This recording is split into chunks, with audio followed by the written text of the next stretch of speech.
Whatever. All right. Charles, let me know if I'm live. Hey everyone, and welcome to Chef AJ Live. I'm your host, Chef AJ, and this is where I introduce you to amazing people like you who are doing great things in the world that I think you should know about. Today is my 62nd birthday, so we have a very special show for you, a brand new lecture by one of our favorite guests. Before I introduce him, I would like to thank everyone who has ordered my book or who is going to order my new book, because it really helps us out when you order it the first couple of weeks when a book comes out. This is the 10th anniversary of Process with a brand new foreword by today's special guest, Dr. John McDougall. And it's got photographs, which the old book didn't have. We have replaced all the nuts and seeds with health. Well, not that nuts and seeds are unhealthy. Look at this beautiful photography, but with options that are lower in fat. And if you buy it before April 3rd at midnight, we'll send you almost $100 worth of bonuses simply by emailing us your receipt or a screenshot of your receipt, including the Audible version. Or it's going to be Audible. It's called the audio files right now. So today we are going to talk about two things that are favorite things for pretty much every species: food and sex, or if you're a man, sex and food. And to do that, please welcome Dr. John McDougall. Well, thank you, AJ. 62 years old. Wow. I bet you're thinking you never thought you'd get this old. You never knew it'd be so much fun. I had no idea. Like, to me, that's how old my grandmother was. Like, it's like bizarre that this is the oldest I've ever been. I got to tell you, it's weird. Yeah. Well, Mary and I are in our mid-70s, and until I look in the mirror, I don't even notice.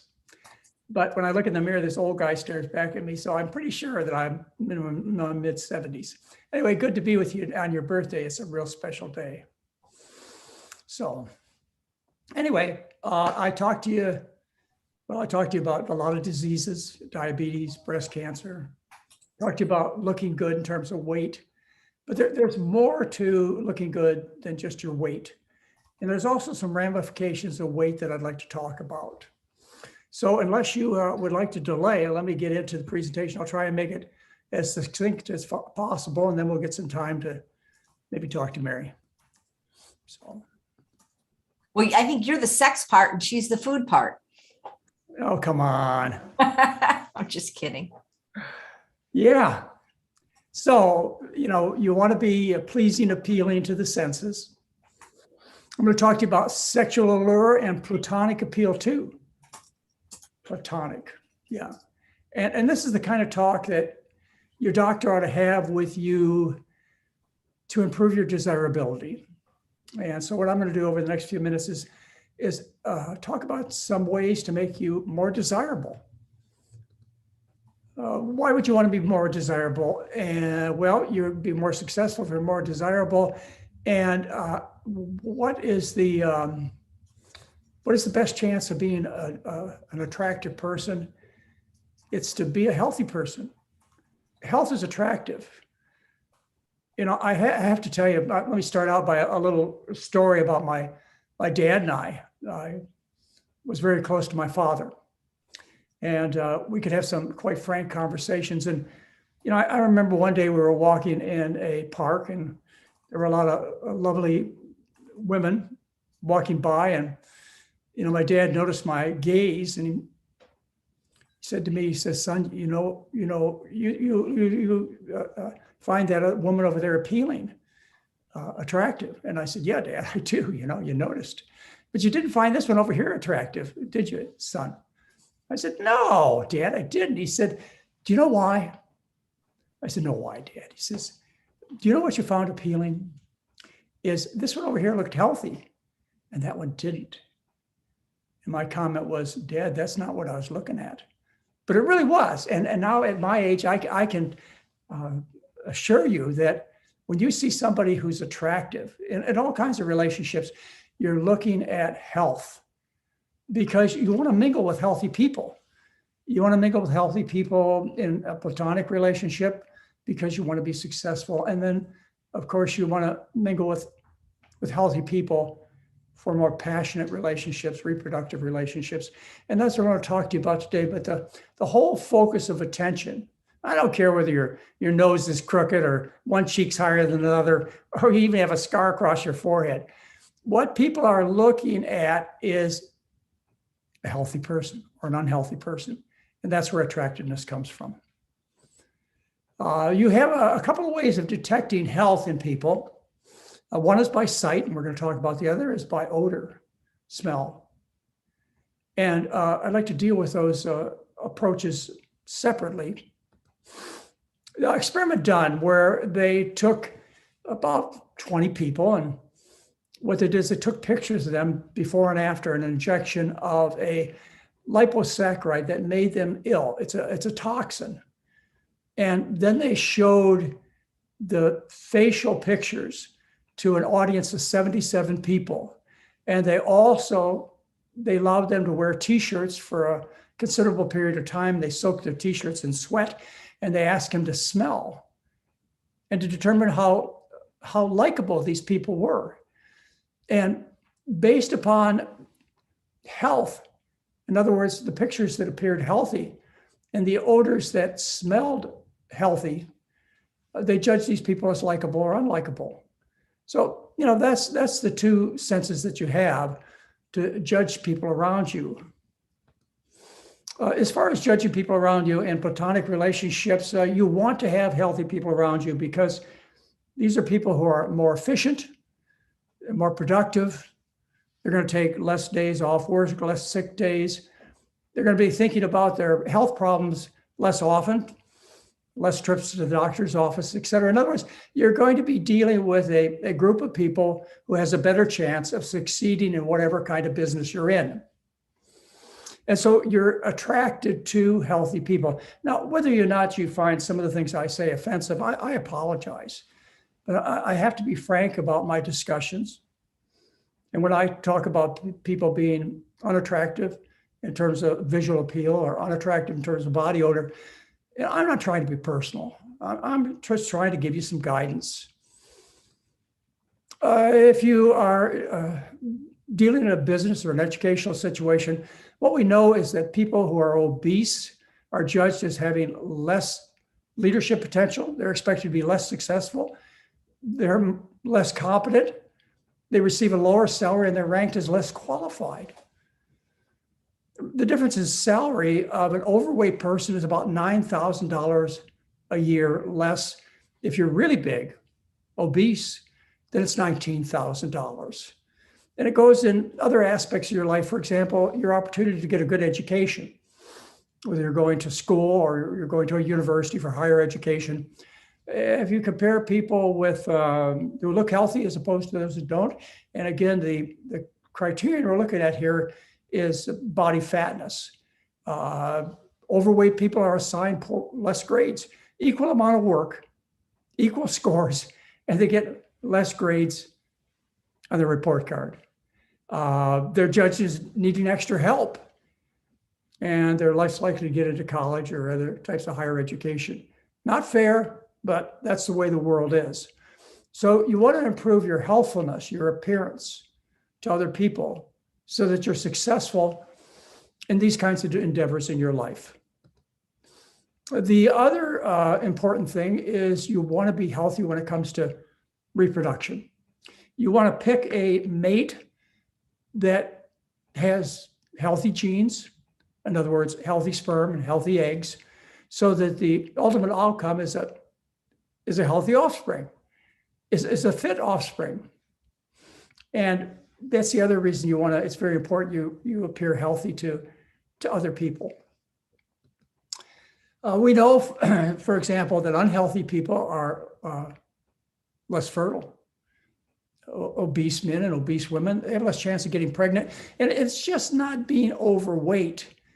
It's being overweight on a high fat, low carbohydrate diet that makes people less fertile.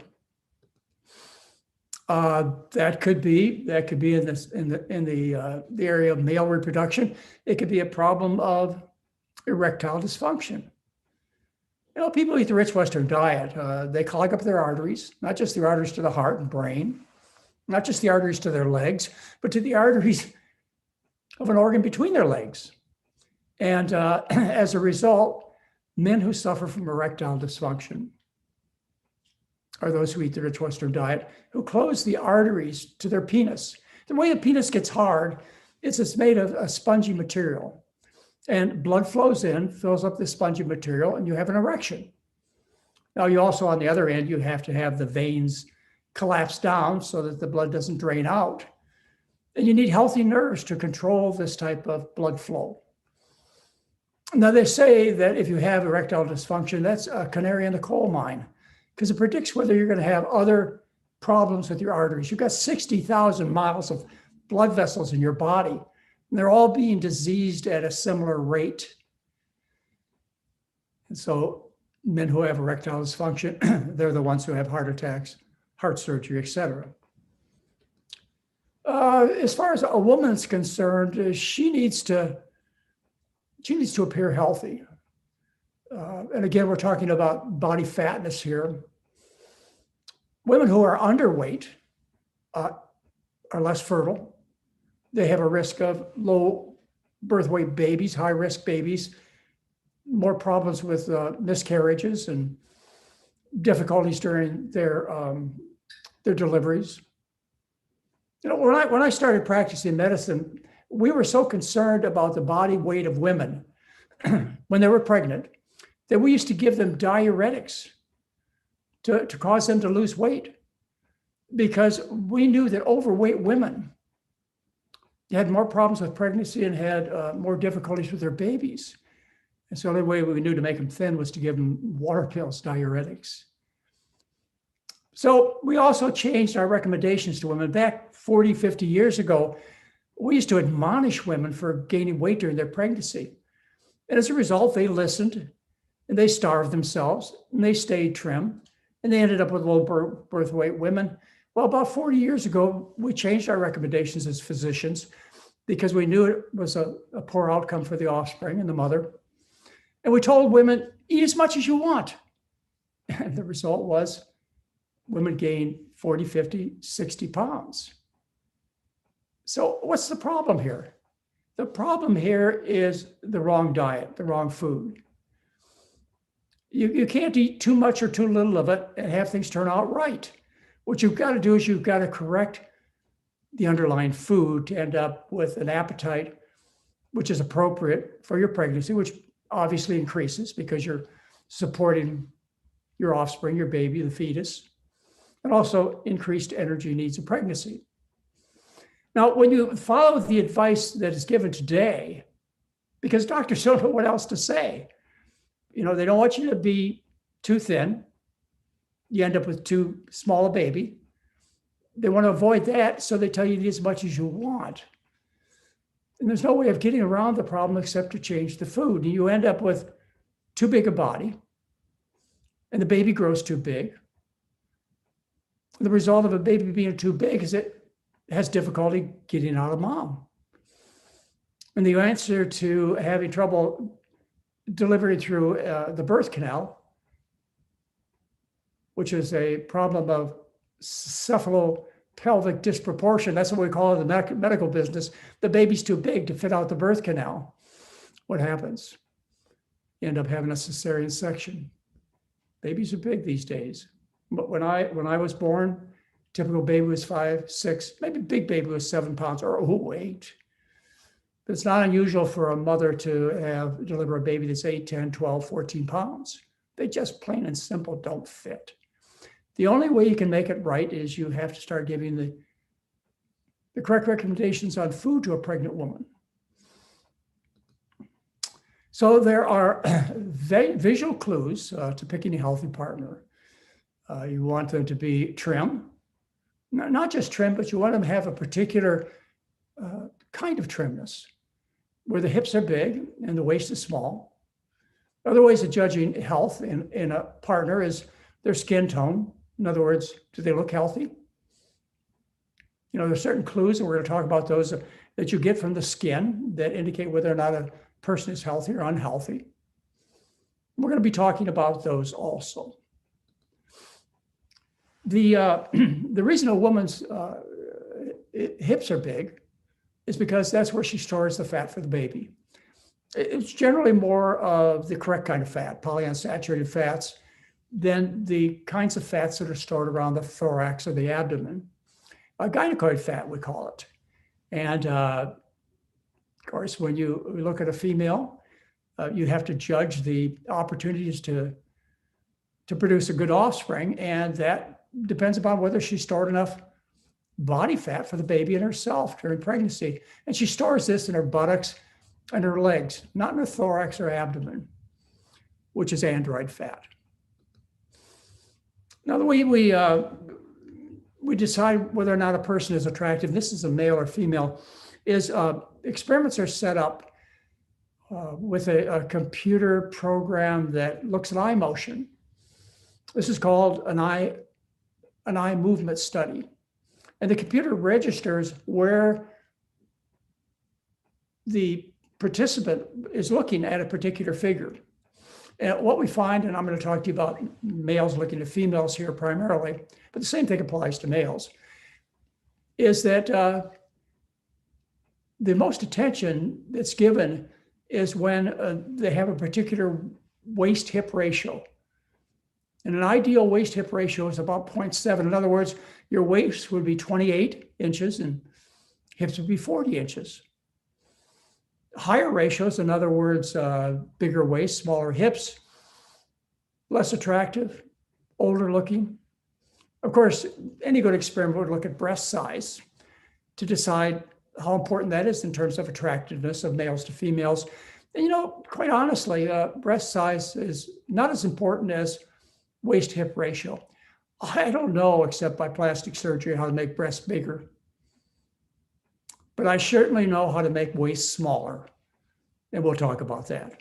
So what you have control over is you have control over your waist-hip ratio. What we find is that, as I mentioned, breast size is less important. And the ideal breast, or the ideal thing to look at, and the observation that it tells you whether you're more likely to have a successful offspring, pregnancy, is the waist-hip ratio. And if you have a proper and ideal waist-hip ratio, small waist, larger hips, you have 3 times the risk or the chance of getting pregnant. And this has to do with also female hormones that are present. And we find that women who have ideal waist-hip ratios have a proper amount of their female hormones, estrogens and progesterones. Let's take a look at some waist-hip ratios that have changed by following a healthy diet. I don't have to say much, but losing 90 pounds. To be subjective, I would say this is a more appealing waist-hip ratio. I hope you agree. Took her a while to lose the weight, but she eventually lost 150 pounds. But look at the waist-hip ratio. And 110 pounds. Do you see the difference? 149 pounds. These are all accomplishments based on the type of recommendations that I offer to women and men. Again, an improvement in the waist-hip ratio. Same thing for men, even though it, the objective beautification of men is less often talked about, but women find men more appealing who have a more ideal waist-hip ratio. Lost 265 pounds. You can see the improvement. Lost 166 pounds. I realize I'm being subjective, folks. The recommendations that I offer people in terms of losing weight are very effective. We did a study of 1,703 people over a 10-year period of time who went through my clinic where I teach a starch-based diet. And the average weight loss in 7 days was 3.1 pounds. Men lost a little bit more than women. And then we did a 1-year study, and this was done here in Portland at Oregon Health and Science University. And at a year, the average weight loss was over 19 pounds. And then our diet was studied in New Zealand. And the people from New Zealand, they brag about how they have the greatest long-term weight loss of any program out there. And the average weight loss was a little over 25 pounds, maintained for a year. Let's talk about some other aspects of food and why you want to pick a good mate. Let's talk about having high quality genes. If you eat the Western diet, you end up taking chemicals that cause birth defects. Some of you will be able to relate to this, but these same chemicals, which have an estrogen type stimulation, result in a decreased ejaculate volume. Think about it. Low sperm count, shortened sperm life, poor mobility of the sperm, genetic damage, infertility is the result. And these are from the foods. And you want to choose someone who is most likely to have the most healthy genes, don't you? Well, you use visual clues and clues that you obtain by smelling the odor to pick a healthy person who's most likely to share with you good genes. These chemicals, they also have an effect on the baby when the baby is in utero. And it results in undesirable outcomes. As when a woman eats a diet high in estrogen stimulating chemicals, what happens is the baby ends up with a smaller penis, the male offspring, and smaller testicles. And birth defects result as a consequence of eating the rich American diet with its estrogenic compounds. There's a condition where the urethra, instead of opening at the end of the penis, opens at the base of the penis. Serious malformation. It's called hypospadia. And also you suffer from undescended testicles, one or both, as a consequence of the estrogenic compounds that are consumed on the rich Western diet. Down syndrome, study done where they compared folate intake, that's foliage plants, with the chance of having a baby with trisomy 21, which is Down syndrome. And these chemicals, they damage both the female and the male in their genetic material so that they end up having children with Down syndrome. All kinds of chemicals, they damage the genes and they have this estrogenic effect. And they come initially into the environment through common things that we use every day. Plastics and epoxy resins, food storage containers, plastics and herbicides, and all kinds of different substances that you run into on a daily basis, which, by the way, you're taught are quite safe. They're not. And if you're a scientist or you're very concerned about the subject, you realize that these xenoestrogens, estrogen disruptors they're called, cause a tremendous amount of harm to you and your offspring. The way that these gene-damaging chemicals get into your system is through biomagnification, where the body bioaccumulates the chemicals. These chemicals are fat soluble. In other words, they're attracted by your body fat, and they're concentrated 100-fold, 1,000-fold, 10,000 times fold as you move up the food chain. So you start out with a little bit of gene-damaging chemical or estrogen-stimulating chemical on the plant foods, and you eat a lot of them. Or let's start with the cow. The cow eats tons of these plant-derived chemicals, and then the cow stores the harmful chemicals in the cow's body fat. And then we turn around and eat 150 pounds of cow a year.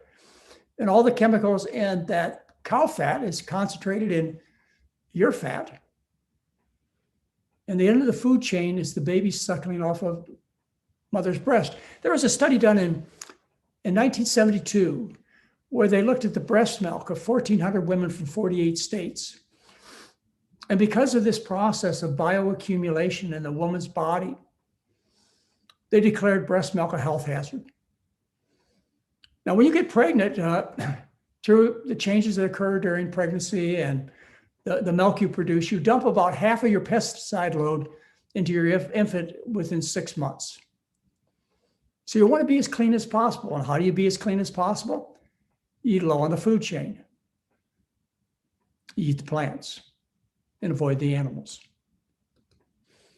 Let's talk about skin and hair for a minute as far as attractiveness, as far as trying to pick people you want to be with for platonic relationships, in other words, business and education, and also closer relationships where you are in a situation where you're reproducing.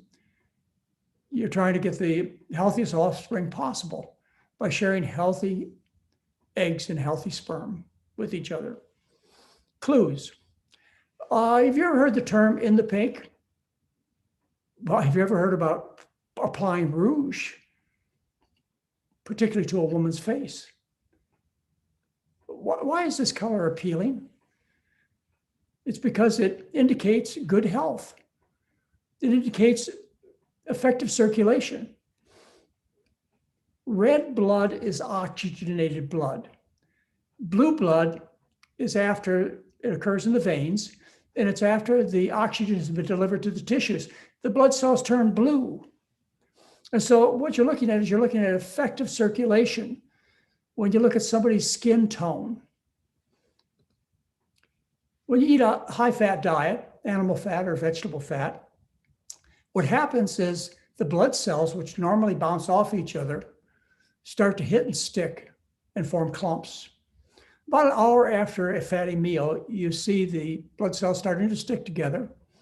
About 4 hours after the meal, the blood cells are so clumped up, there's hardly any circulation at all. We call this rouleau formation. And the circulation starts to return about 6 hours after your meal. And you're flowing again fine after about 10 to 12 hours. Well, excuse me, ladies and gentlemen, most Americans eat a high-fat meal every 3 to 4 hours. So their blood is constantly in this state of poor circulation. If you take and you measure the blood, what you find in a person, that the oxygen content of the blood drops by about 20%. We call it oxygen tension. Every nurse, doctor has been involved in checking the arterial blood of their patients, and you can tell how much oxygen is in the blood. Let me show you a dramatic representation of what goes on. Here you have the blood cells oxygenated, red, flowing by very rapidly. It's because the blood cells repel each other. And then what happens when you eat the fatty meal is the cells get coated with fat and they no longer repel and they stick together in clumps. And this clumping, this poor circulation results in blue blood. And you can detect that on a person's skin. And the circulation finally returns about 10 to 12 hours later. But I want to mention to you that when you feed vegetable fat to subjects, the sludging, the impaired circulation is more severe and lasts longer than it would be with animal fat. Here it is in some research, and there are quite a few of these studies done back in the 1960s, 1970s. What they did in this particular experiment is they took several men. This happens to be a 44-year-old fireman.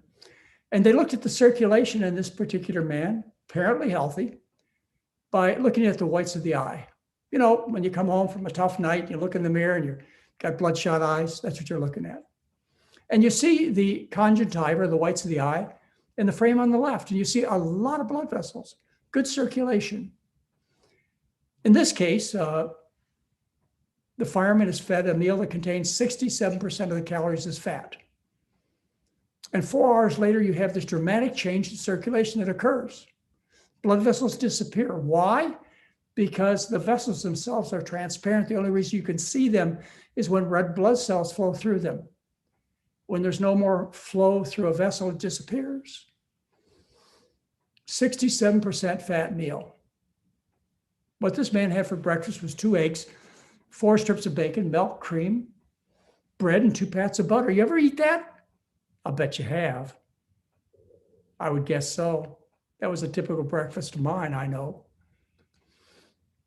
The other way you can judge the health of a person is by their complexion, blackheads, whiteheads, and acne. Now, everybody's told that diet has nothing to do with acne. any patient who has acne, blackheads, whiteheads, all they have to do is ask their doctor, does diet have anything to do with acne? And the doctor will confidently tell them that, no, absolutely not. It's been proven scientifically that diet has nothing to do with acne. This is based on one study published in the Journal of the American Medical Association in 1969 by James Fulton.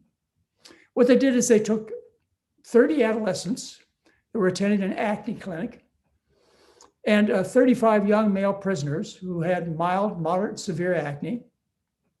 And then they fed them candy bars, which happened to be donated by the Chocolate Manufacturers Association. It was kind to them. And one candy bar, they added chocolate, the other was without chocolate. But you look at the fat content of both bars, it was exactly the same. And what they did is they counted the number of pimples that occurred, whether or not you ate high-fat candy, either with or without chocolate, and decided that acne had nothing to do with diet. That's the total evidence. Ask your dermatologist. And the suffering that goes on for people who have bad complexions, I'm sure you can relate. What happens is the fat, whether it is in a candy bar that you eat that is with or without chocolate, the fat ends up on the skin. And there are bacteria on your skin that eat these kinds of fats, and they cause inflammation. And as a result, you get a pustule and you get the pimple. So the more fat you eat, the more fat you have on your skin. The fat you eat is the fat you wear. We talked about that. You wear it under your skin, and of course, we call that overweight or obesity. And you wear it on your skin, and we call that greasy hair and greasy skin that feeds pimples.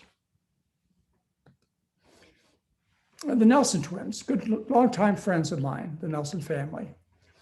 And the daughters, who are professional models, who work in advertising, and of course their skin is very important to them, they went on a vacation to Europe and got away from their typical vegan, low-fat diet. And they got into big trouble. They didn't know what to do. You can see Rhonda's and Nina's complexions while they're on the vacation. And so I happened to have a chance to remind them, because they knew, remind them that they had to be strict to clear up their complexion. And so they did, and it cleared up right away. And they were so excited about their success as they've written a book, a national best-selling book, The Clear Skin Diet, a 6-week program of beautiful skin. And I had the opportunity to write the foreword to this book, just like your book, Chef AJ. One last visual clue, and again, I risk treading on some of your perceptions, and you may disagree with what I have to say, but is male pattern baldness. Male pattern baldness, men that are bald look older and they're judged as less attractive. This first came to my attention back in 1985 when I was in practice in Kailua, Hawaii. There was a dermatologist who was a friend of mine who worked in my same office building, who gave me a paper written by a Dr. Inaba. It was titled, "Can Human Hair Grow Again?" And I laughed. I knew he was teasing me, but was he? Dr. Inaba, a Japanese physician of note, what he did is he observed what happened to men in Japan pre and post World War II. Prior to World War II, the Japanese male was not bald. After World War II, when they changed their diet, male pattern baldness became common. And we see that in all Asian populations these days. And it's reported that the Asian who is typically full-headed in hair, who lived on a diet of rice and vegetables, very low fat, very low animal products, maintain their hair for a lifetime. And now you find that Asians are just as bald as whites and blacks. Now, I was living in Hawaii at that time, and I had a chance to confirm whether or not this was true. And living in Hawaii, we went to Waikiki a lot, and we would see various generations of Japanese men. And the older Japanese male always had a full set of hair. But the Japanese males who were descendants living in Hawaii, who had already switched to the rich Western diet, as I say, suffered from a severe male pattern baldness. Male pattern baldness, whether you like it or not, and I know many of you are sitting out there thinking, I love bald men. Okay. But if you ask people and passionately about how they feel about it, in scientific studies, they find baldness physically less attractive. And not just as far as a sexual reproductive issue, but also in social interactions. Men with full sets of hair are judged more favorably. Dr. Inaba, I just kind of, like I say, I really wasn't convinced until I thought about the effects of the rich Western diet on hormones. I knew about the effects of the rich Western diet on female hormones. When you eat a rich Western diet, you increase the amount of estrogens in your body for a whole bunch of reasons that are well elucidated. And one of the reasons is that feeding the rich Western diet causes people to gain weight. And fat cells make estrogen. They take adrenal hormones and they convert them into estrone, which is a potent estrogen. And I applied this same type of thinking of changes in hormones that take place to what I was observing in males losing their hair. Loss of hair has to do with male hormones, androgens. And you know this because you see advertisements for hair loss restoration programs. And one of the most common things they use are chemicals that deactivate the male hormones, the androgens. Proscar and Propecia are a couple of the typical ones that neutralize the male hormone, the androgen. Before we leave this subject, let me talk about one other thing that is physically unattractive, and that's what occurs secondary to years of constipation. Picture for a minute the typical American sitting on the toilet, trying to pass the rock-hard fecal marbles that are produced by eating a low-fiber, high-animal food diet. What is this person doing? They're grunting and groaning and straining, and their faces turning all red, putting a tremendous amount of effort in to get that little rock-hard fecal marble out to see fresh air. And not only do they push blood up into the face, they push blood into other parts of the body, and they push blood into the hemorrhoidal veins. The hemorrhoidal veins are veins that provide cushions so that stool and gas doesn't leak at inappropriate times. Very effective cushions. And when you grunt and groan and strain, you dilate these veins and they end up hanging out your butt. This is not attractive. The other detraction that occurs as a consequence of the rich Western diet is varicose veins. Varicose veins are not due to sitting on cold toilet seats.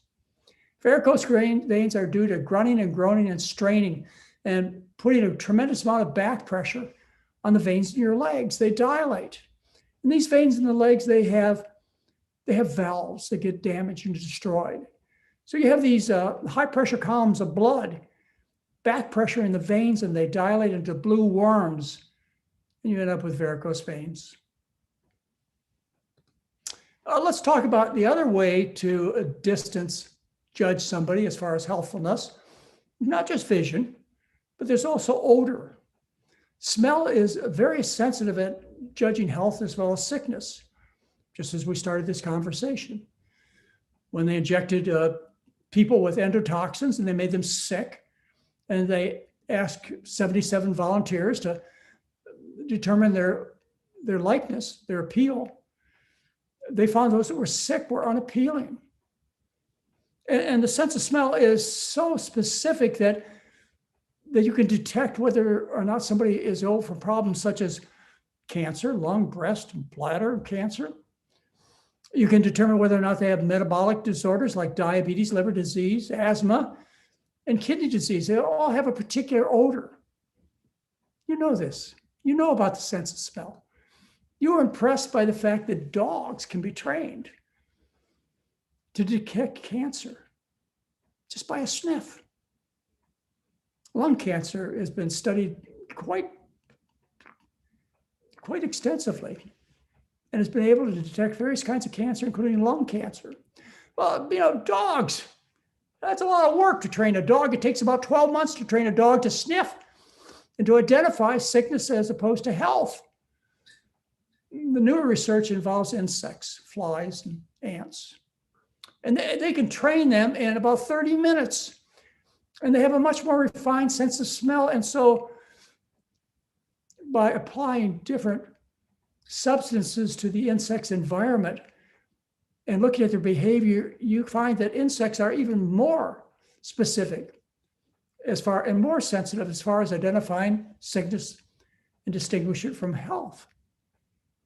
Of course, insects are cheap too. The connection between odor and your emotions has an anatomical basis. Those of you who remember your neuroanatomy, you remember the fact that chemicals come into the body via the air through the nose. And these chemicals, they react with what we call hairs. They're not really hairs, they're nerves. And these nerves, you can see them right here. You see these nerves, they're stimulated, and the message from these nerves, based upon various odors, goes directly into a lobe of the brain. This is not a nerve. This is a part of the brain. And this stalk of the brain, called the olfactory lobe, it is a direct connection to the limbic system. That's a part of the brain right here that determines emotion, determines your sense of love and sexual desire, hunger, pleasure, pain.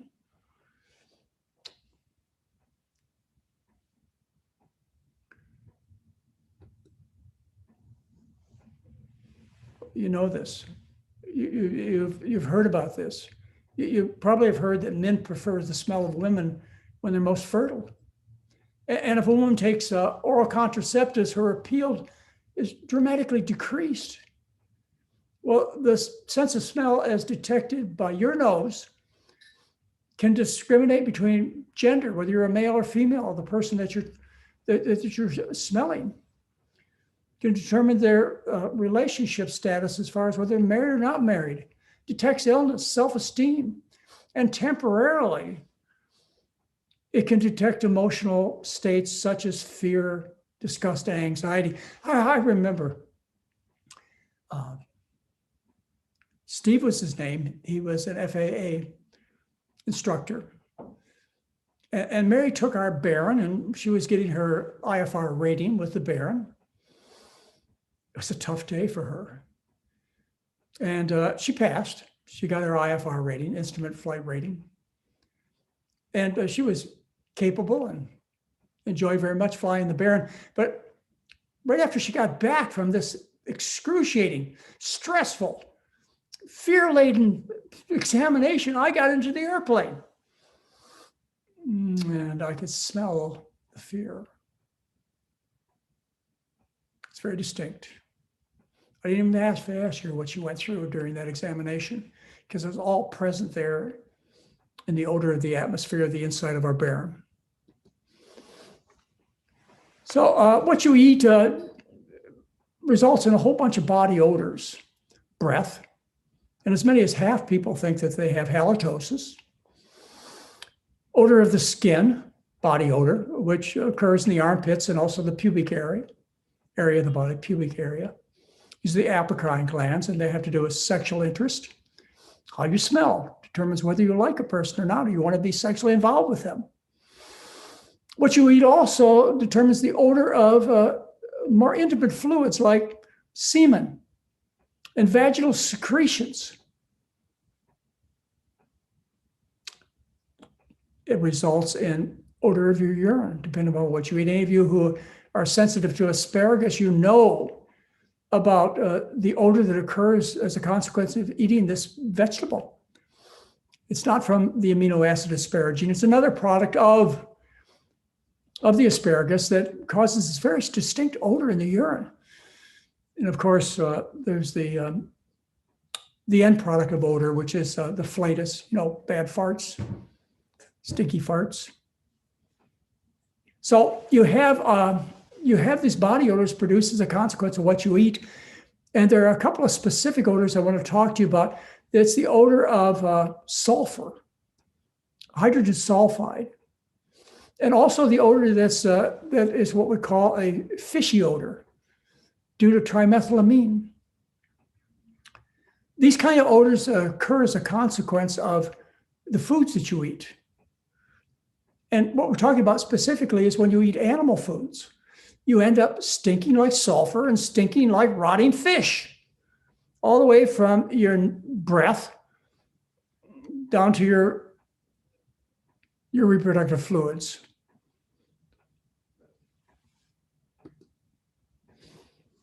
You recognize the foul odor of sulfur. Sulfur is probably the most disgusting of all odors that the human being comes in contact with. Sulfur is a consequence of what you eat. In particular, the sulfur-containing amino acids. There are 20 amino acids that form all the proteins in nature, all the proteins in elm trees, giraffes, hippopotamus, ants, flies. Every protein in nature, elm trees, is created by the same 20 amino acids, rearranged in different sequences, just like all the words in a dictionary are created by rearranging 26 different letters. When you eat a high protein diet, you eat a diet high in amino acids. And some of these amino acids contain sulfur. These are methionine and cysteine. And as a consequence of eating these sulfur-containing amino acids, you stink. You stink like rotten eggs. You stink like the sulfur pits that you enjoyed or didn't enjoy at Yellowstone Park or when you went to Hawaii. Disgusting. There's also the fish odor. This has recently been discovered and talked about over the last 10 years based on research in connection with heart disease. In experimental studies, what's found is that when you feed a person carnitine or choline, which are ingredients in animal foods, or you can buy them as supplements, is these substances, these basic substrates are converted by bacteria. They grow in the intestinal tract in meat eaters into trimethylamine. And that stinks. Trimethylamine stinks. People who have trimethylamine aminouria, which is a very serious condition. They call that fish odor syndrome. You smell like rotten fish. And that's trimethylamine. The liver converts it into a much less odorous substance called trimethylamine oxide. And what we find is that people who have high levels of trimethylamine and trimethylamine oxide in their body end up with ravages of atherosclerosis, damaged arteries throughout their body. Well, vegans don't do this. Vegans don't take, even when you feed them meat or supplements, because of the kind of bacteria that grow in their intestinal tract, they don't convert the carnitine and the choline into trimethylamine. Vegans don't do that because of the bacteria that grows in their intestinal tract. So what do we do with these disgusting, offensive odors? We try and cover them up. Toothpaste, mouthwashes, deodorants, and now there are feminine hygiene products that are advertised to people, men and women, with the idea that somehow this is going to make them more attractive. But unfortunately, these are just cover-ups, and the odors are so profound, so fundamental, that whether you perceive them at one level, they're always in the background. You got to get rid of the stink. So how do you get rid of the stink? Well, you can take a new brand of mouthwashes that tells you that, like Smart Mouth, they tell you right in the advertisement that we have a mouthwash that deactivates the sulfur because sulfur that stinks. And our mouthwash will deactivate it so it doesn't smell. Sulfur is an element. It's neither created or destroyed. It just deactivates it with these kinds of mouthwashes. Well, that's one way to deal with it. But I think there's a better way to deal with it. And that is to stop eating all the sulfur. Sulfur, it comes from amino acids, methionine and cysteine. And if you took a look at the sulfur content of various foods, same number of calories, same amount of protein, it just has to do with the amount of sulfur containing amino acids. You find that beef provides 4 times more sulfur than do pinto beans. Eggs 4 times more than corn. Cheese 5 times more than white potatoes. You ever heard of cutting the cheese? Chicken 7 times more than rice. Tuna 12 times more than sweet potatoes. Sulfur smells like something died, ladies and gentlemen. Sulfur stinks. When it comes as a hydrogen sulfide compound. But not all sulfur compounds stink. I mean, you may be thinking right now about onions and garlic. How about those kinds of sulfur compounds, which are different? Those kind of sulfur compounds, they have a whole other relationship with the body. Now, the effect of trimethylamine on body odor, as well as all the sulfur, has been tested, where they took men and they put them for 2 weeks on a high meat diet or a no meat diet. And they asked them to wear the same t-shirt every day. And then they handed the t-shirts to 33 women and asked them how they would rate the smell of men, whether they were on a high meat or a non-meat diet.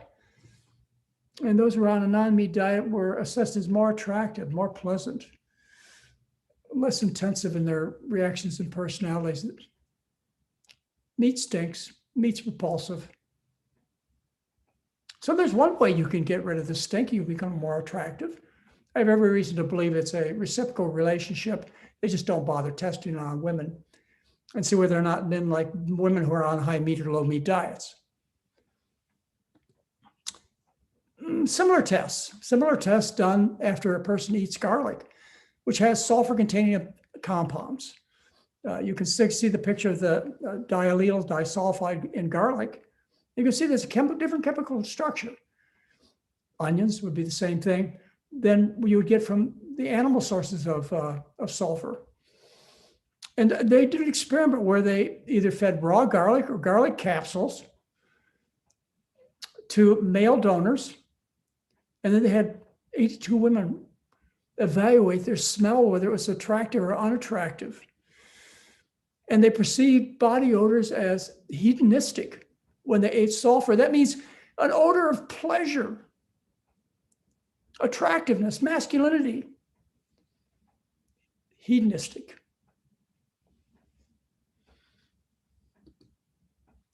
We did an experiment in 2002 at our 10-day live-in program where I had my dentist, Dr. George Schneider, come in and evaluate body odors from his point of view, which is, of course, as a dentist would be halitosis. And he used a hell meter, which many of your dental offices have. When you go in and you complain of bad breath, they'll take and they'll stick this straw in your mouth and blow into a machine which measures the volatile sulfur compounds, the ones that stink in your breath. And by the way, you can't wash it away or brush it away, because once these sulfur compounds go in the gastrointestinal tract into the bloodstream, they float through the bloodstream until they get to the lungs, and then they're exhaled in your breath.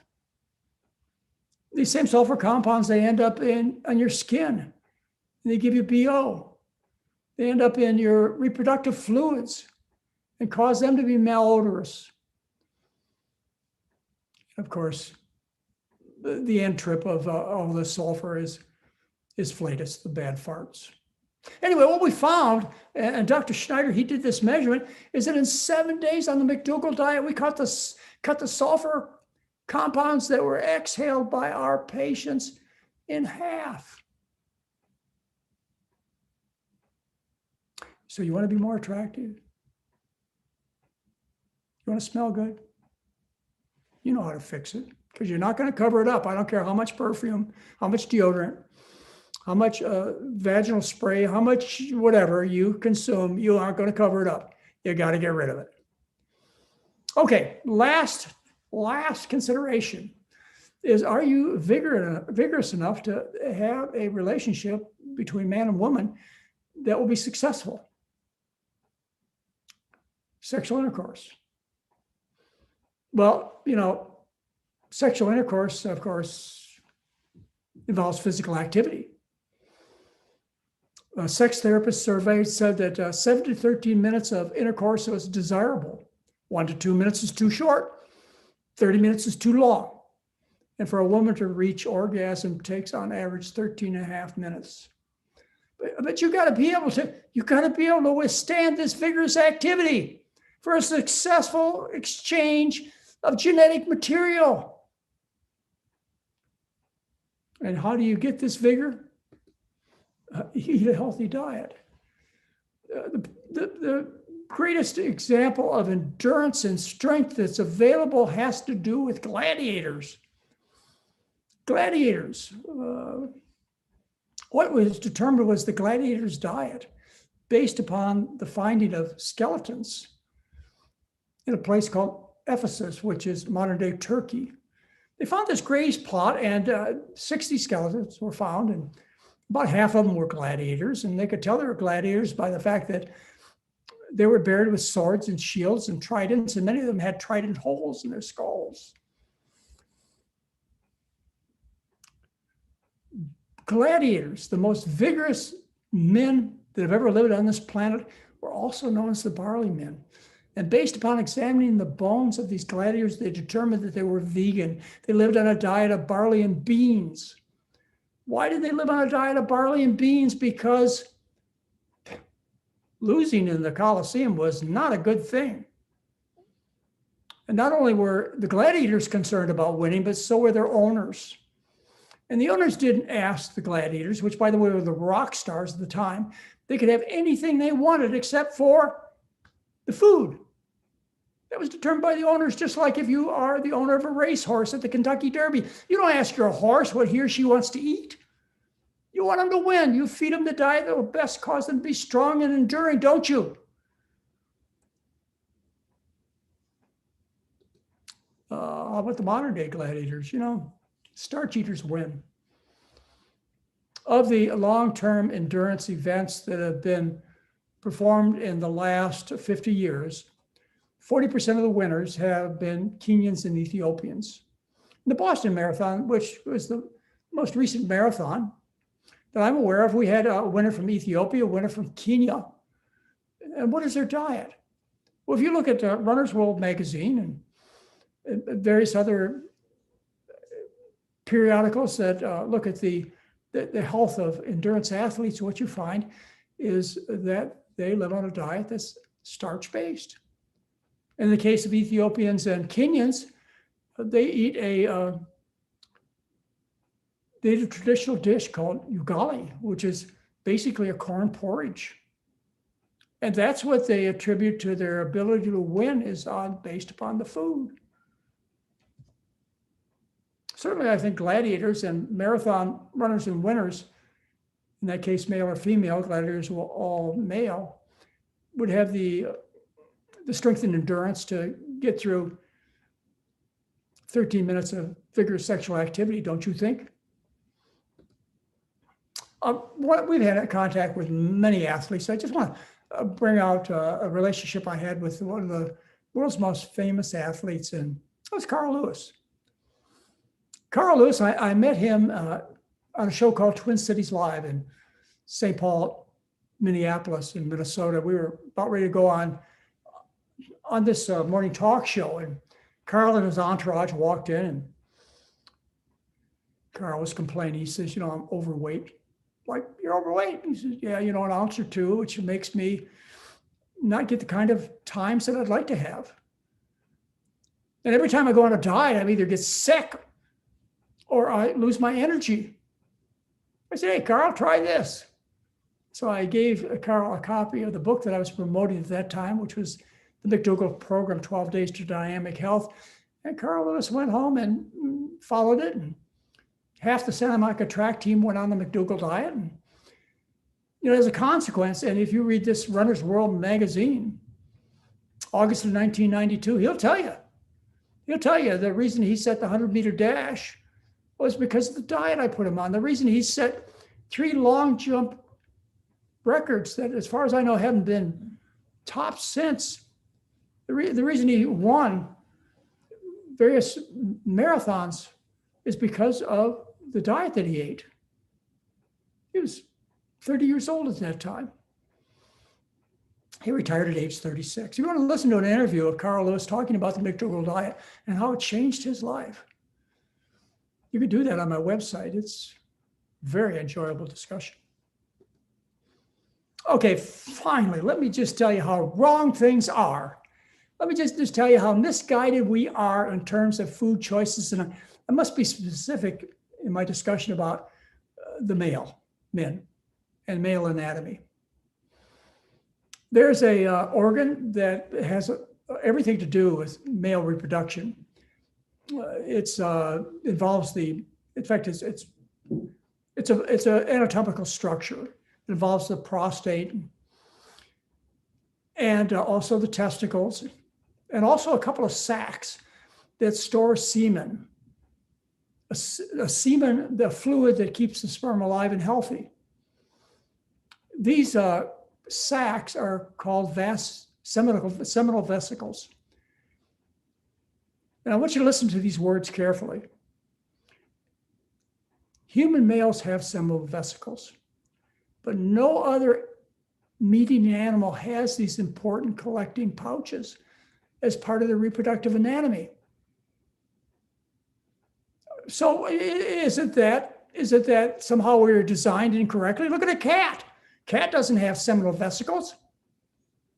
Cows do, horses do, monkeys do, human beings do. Maybe we're eating the wrong food based on our anatomy. I would think so. Even our sexual anatomy tells us this, doesn't it?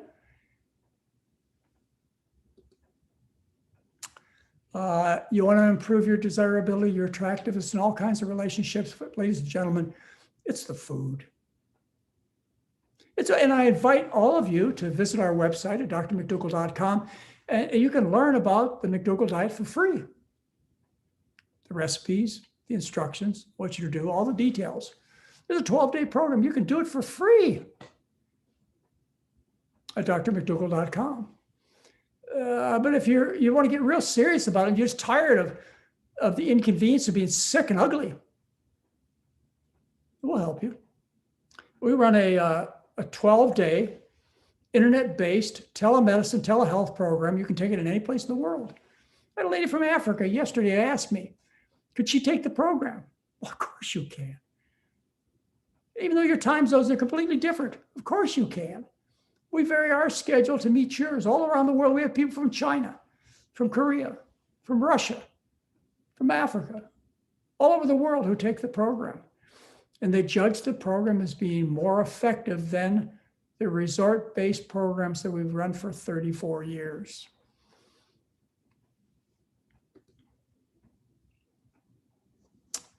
Well, Mary and I are in mid-70s. We're attractive, at least to each other.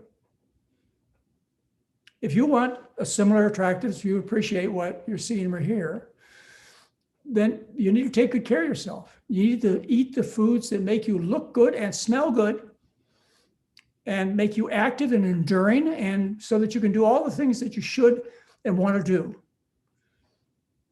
Ladies and gentlemen, this is no mystery, costs nothing, no side effects, good for the planet, and that is you fix the food. I'm Dr. John McDougall. It's been a pleasure talking to you on your birthday. AJ. That was amazing. Thank you, Dr. McDougall. I never heard the term fecal marbles before. It's rock hard fecal marbles. That's the whole statement is the rock hard fecal marble. That's what happens when you eat the American diet, because when you eat the rich Western diet with meat, poultry, fish, etc., cheeses, milk, etc., you end up eating food that has no dietary fiber. And so what happens is the food goes into the small intestine, and in the small intestine, all the carbohydrates, all the protein, all the fats, all the vitamins, all the minerals, everything is absorbed in the small intestine except for non-digestible carbohydrates and some dead cells that slough off the intestinal tract. And this rock hard, well, it's not rock hard at the moment. It's just a tiny bit of remnants of the food. It passes from the small intestine to the large intestine. And in the large intestine, what happens is the body sucks the water out of this mass, small mass, and concentrates it. And as a consequence, you end up with these tiny rock hard American stools, which require a tremendous amount of pressure to move from the beginning of the large intestine to the end. And the process of moving this material from the right colon to the left colon and into the rectum, you end up making the movements through what we call peristaltic contractions. And there's something called a law of Laplace, which says that when you contract at large diameters, you create low pressures. When you contract at small diameters, you create high pressures. And these high pressures cause the intestinal tract itself to rupture. And you end up getting little balloons, little pockets called diverticuli. That's how you get diverticulosis. And then, of course, to see the rock hard fecal marbles, for them to see fresh air, you've got to do a lot of grunting and groaning and straining, which pushes blood into your face, which pushes blood into your legs, pushes blood into the last part of your large intestine. You end up with hemorrhoids, varicose veins, and you temporarily are in the pink, but that's because you're in the pink because of all the straining you're doing on the toilet. Yeah. I remember one of your mentors, Dr. Dennis Burkett, used to say, when you pass small stools, you need large hospitals. Okay, yeah, he's one of my mentors. One of the best quotes ever. Would you like to take some questions, Dr. McDougall? And I would. I certainly hope that, I've conveyed to our listening audience a couple of things.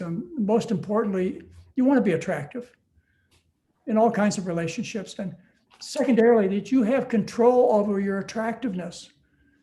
You can change the way you look and you smell just by fixing the food. It's so simple. It's so obvious. Why is it so difficult for people to understand and implement? I don't think it's difficult to understand. I personally believe it's because of food addictions that people have trouble doing it. Well, maybe, but I've had a lot of addictions in my life that I've overcome. Yeah. So, you look back and you say, why didn't I do this before? Why did I wait so long? And it's always that way when you switch from bad habits to good habits. Why did I wait so long? Well, make today the day that you no longer wait and you increase your productivity, your desirability, just by fixing the food. Yeah. It always works. It's not like it works some of the time. It always works. Well, you had mentioned that you wrote the foreword for Nina and Randa's book, my new book, but Dr. McDougall, you also wrote the foreword for the pleasure trap. And I think that's the force that makes it so hard for people to do what you tell them. Yeah, I think you're right. I think Doug Lisle has a message that is invaluable.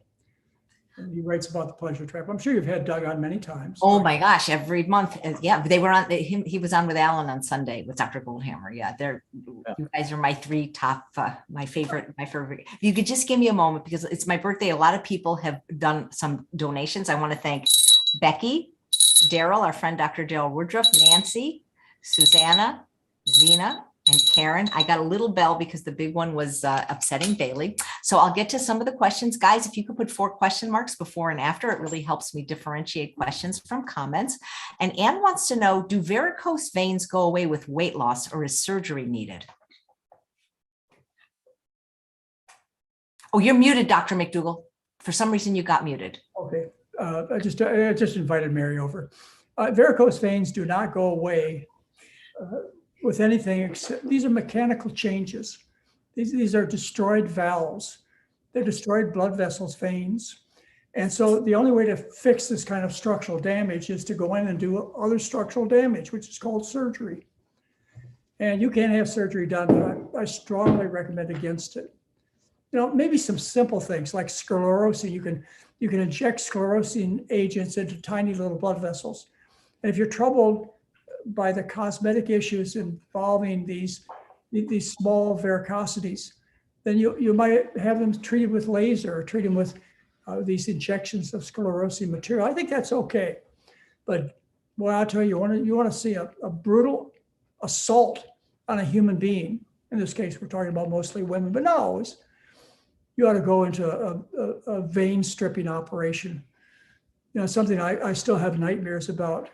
I remember the days when we used to take and put this long catheter up a person's leg and open up a particular part of the catheter so it grabs a hold of the vein and pull it out through the ankle.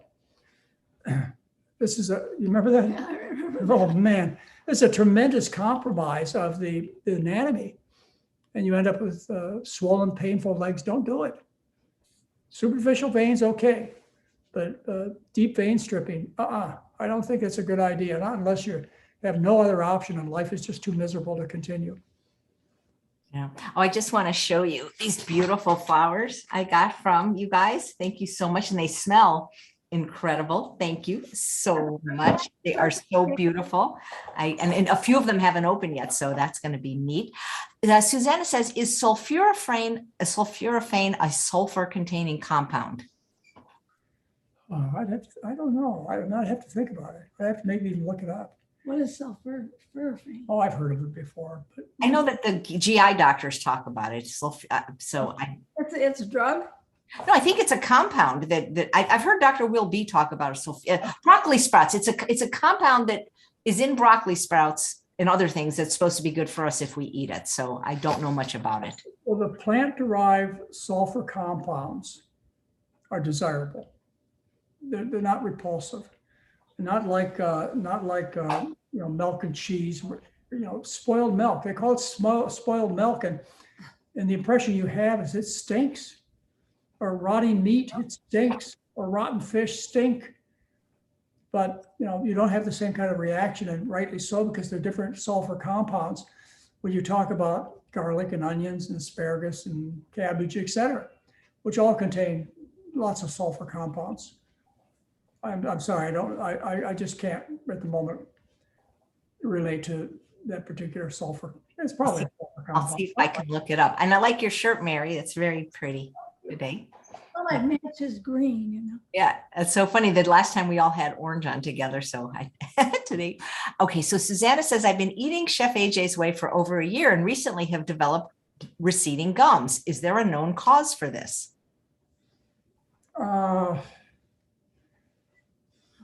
Infections in the gums, that would be one. Other thing that happens is you end up with bone loss due to eating a high protein diet, just like you end up with bone loss throughout the other parts of the body. We've talked about this on other occasions. When you eat a diet of animal foods, you eat a diet that has a lot of acid in it, and the bones are the primary buffering part of the body. And so the bones dissolve, and these would be the bones in the jaw. They dissolve, as well as the bones in the hip and in the back, et cetera. They dissolve to neutralize the acid. So that's how you get osteoporosis and bone loss. So that may be another reason. I would also tell people to make sure they floss really well, because food gets stuck in between your teeth and it just kind of, ferments there. If you don't get it out, You've got to have good dental hygiene. Yeah. But I'll tell you what I have seen, though, it's been a personal experience, is that in many of my patients who have receding gums, or they have a gingivitis, an infection of the gums, they'll be sent off for gum surgery. And if they just spend some time with the dental hygienist, and they spend time, as Mary said, cleaning between the teeth, what happens is these gums grow back. You go in to see the hygienist, and instead of saying 6 millimeter pockets and 4 millimeter pockets, the hygienist takes the little probe and measures the pockets that are present between your gums and teeth and shouts out things like, oh, just 2 millimeters, it's a 2, it's a 3. So you can heal it. Yes, you can. Good dental hygiene and a good diet. Nice. I Googled sulforaphane, and it does say it's a sulfur-rich compound found in cruciferous vegetables like broccoli and cabbage to provide powerful health benefits. So, not surprised. Sulfur is distributed throughout the animal and vegetable kingdom. The sulfur that comes from animals, whether it be cheese or chickens or cows or pigs, is toxic. It's irritating. It's poisonous. Sulfur compounds irritate the intestinal tract and are part of the underlying mechanism for inflammatory bowel disease, like ulcerative colitis and Crohn's disease. Cancer cells don't grow well with, they don't grow well with on a medium that contains a lot of sulfur. Sulfur is, as we talked about, associated with all kinds of maladies of the body. great. Okay, this is a great question. Where did it go? Okay, now I lost it, so I'll tell another question first. From Pam, are you ever going to do a session on foods to eat and or avoid for those with prostate cancer? But it's the same diet, right, Dr. McDougall? Whatever they got, it's one diet. Sounds like a broken record, doesn't it? Yeah, we have, prostate cancer is a consequence of eating the Western diet. I think pretty much everybody agrees with that. The prostate is analogous to the breasts. And, it's a similar type of hormone changes that occur when you eat the Western diet, which affects adversely the prostate as well as the breast tissue. There's no specific diet. I mean, things have been suggested, such as eating dairy increases your risk of prostate cancer. I think that's too narrow. It's a diet high in animal foods and oils, a diet deficient in starch, vegetables and fruits. When I say starch, I think most of you understand what I'm talking about. I'm talking about potatoes and sweet potatoes and rice and corn. That's your food. You are a starchitarian, a starchivore, a starch eater. Until you figure it out, you're not going to look as good as you can. You're not going to feel as good as you should. And you're going to suffer a whole bunch of problems. And as a medical doctor, believe me, I and my colleagues will reap great financial rewards from you being sick. So a similar question, Lily says, how do you keep a man's prostate health when eating a plant-based diet? By eating a plant-based diet, I would guess. What she may be talking about, we just talked about prostate cancer, which is different than a condition called prostatic hyperplasia, which is called prostatism, which is called enlarged prostate. And this is due to a lifetime of hormone imbalances that stimulate the proliferation of prostate cells to the point where the cells themselves, as well as the scars that are left behind, end up closing down the urethra. And so as a result, the man can't pass his urine, except with great difficulty. And there are all kinds of treatments for this. In fact, I've written a whole article, you can find it on the website, on the treatment of prostatic hyperplasia. I start out by asking men to control their fluid intake, particularly in the evening. So you have trouble with getting up at night. Night times are usually the biggest problem. You just cut way back on your fluids so that you're not getting up every 45 minutes or an hour. That's where you start. There are other types of techniques to get the urine flowing, such as, maybe you can't get it going right away, but if you take a little bit of a walk, somehow just that muscular activity will get things to relax and you'll be able to pass your water.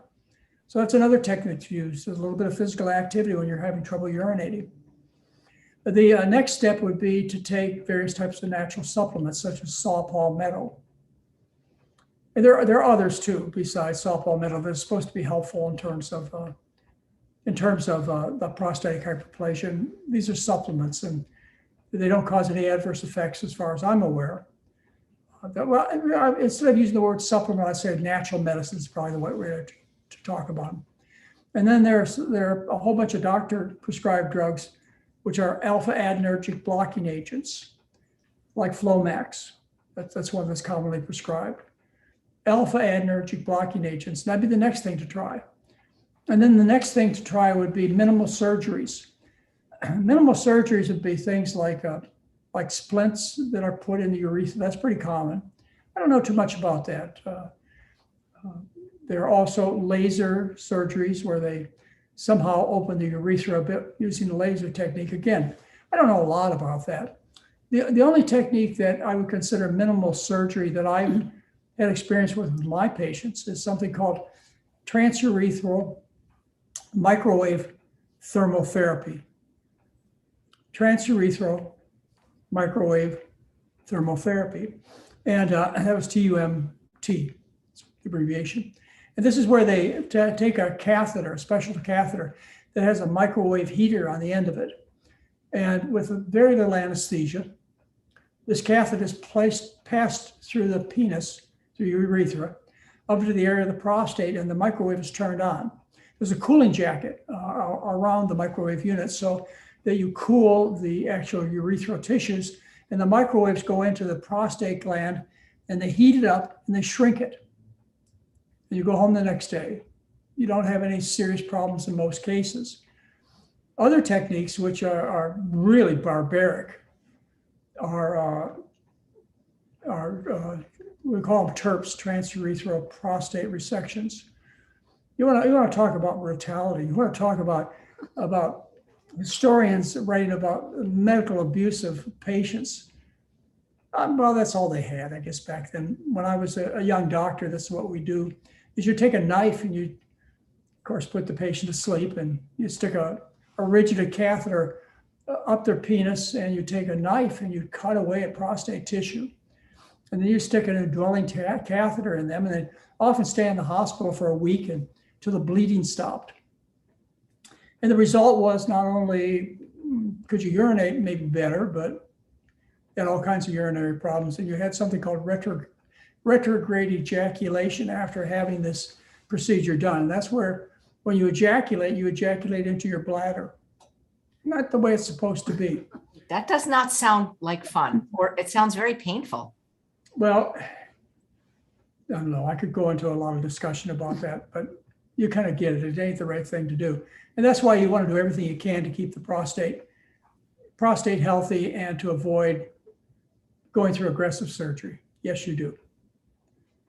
So it's not just women who are mutilated by the surgical medical business. It's us guys too. We have our own form of torture. But hey, that's the best your doctor knows how to do, unless he or she reads the science.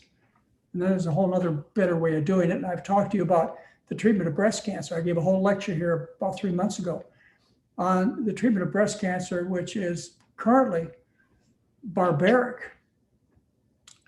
What's being done to women is barbaric.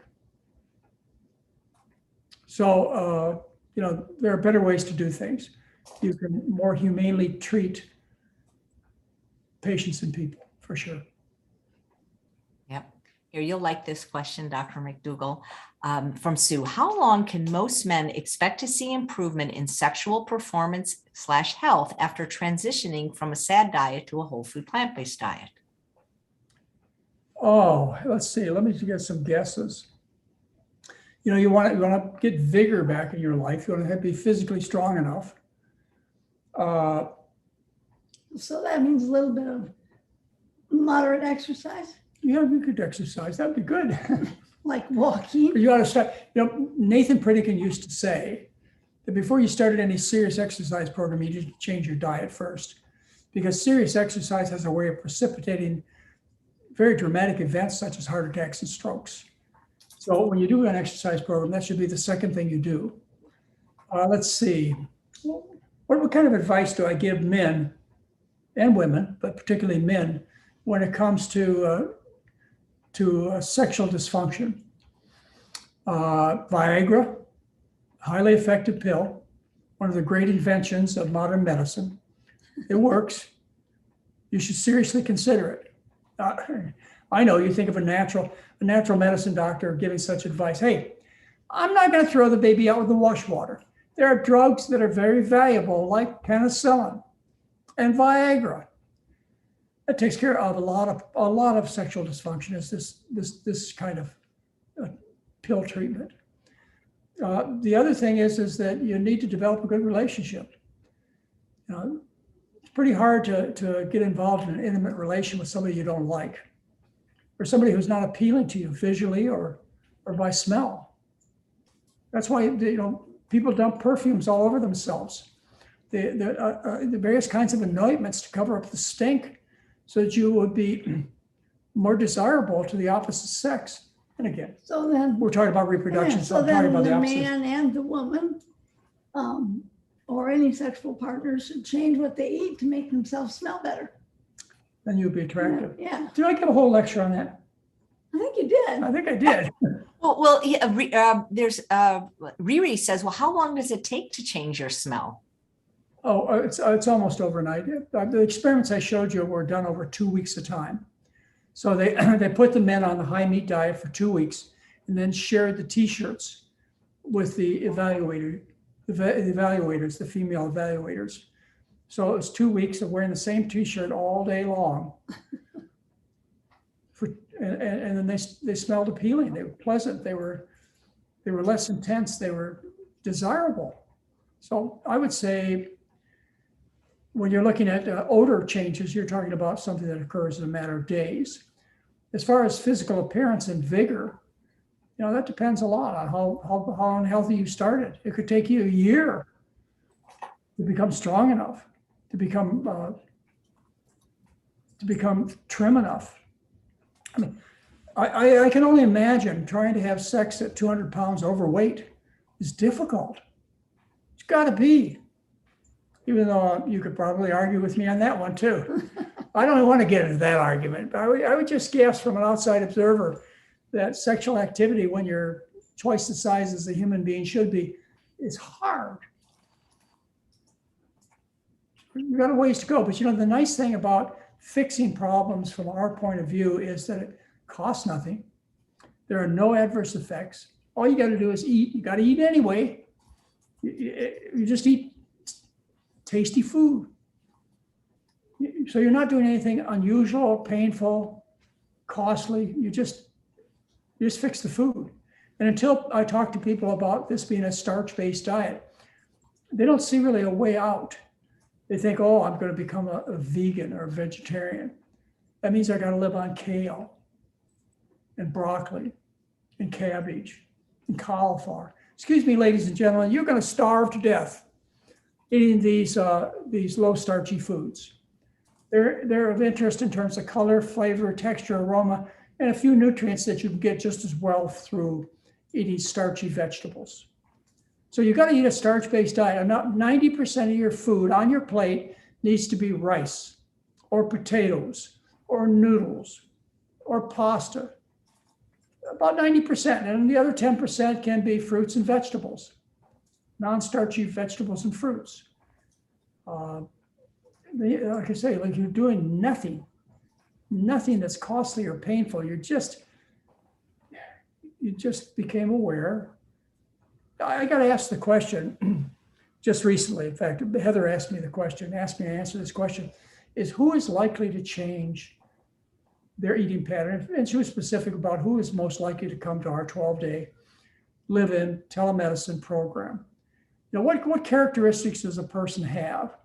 And my answer is, you got to be intelligent enough, educated enough to understand the message. And that means you have to at least be through this, you at least have to be 7 years old. I think by the time a person's 7 years old, they can understand the message. And the other criterion is you have to have a high level of self-worth. You got to care about yourself. You got to care about yourself so you don't smoke, you don't drink, you wear your safety belt. You worked hard to get an education. You have you and your family get a good moral upbringing. You want a good life.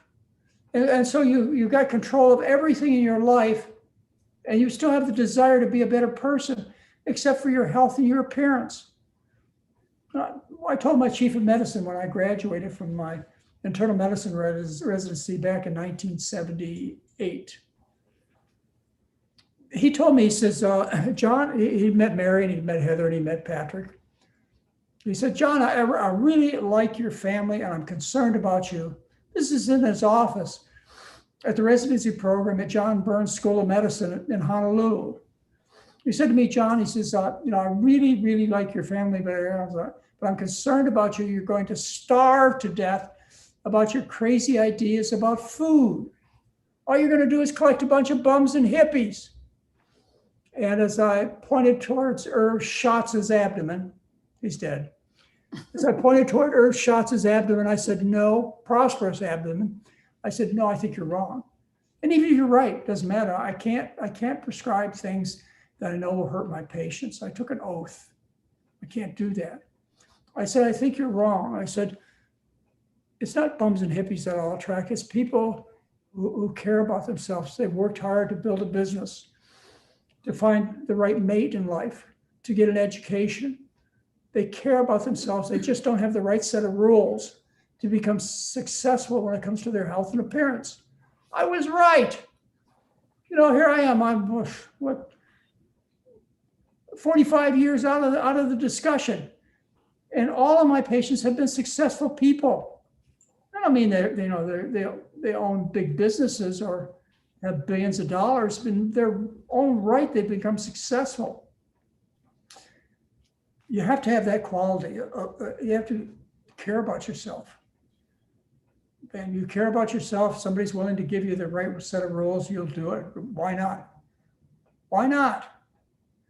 Makes all the sense in the world. Why would you consider living the rest of your life under this kind of a burden of bad health and unsightliness?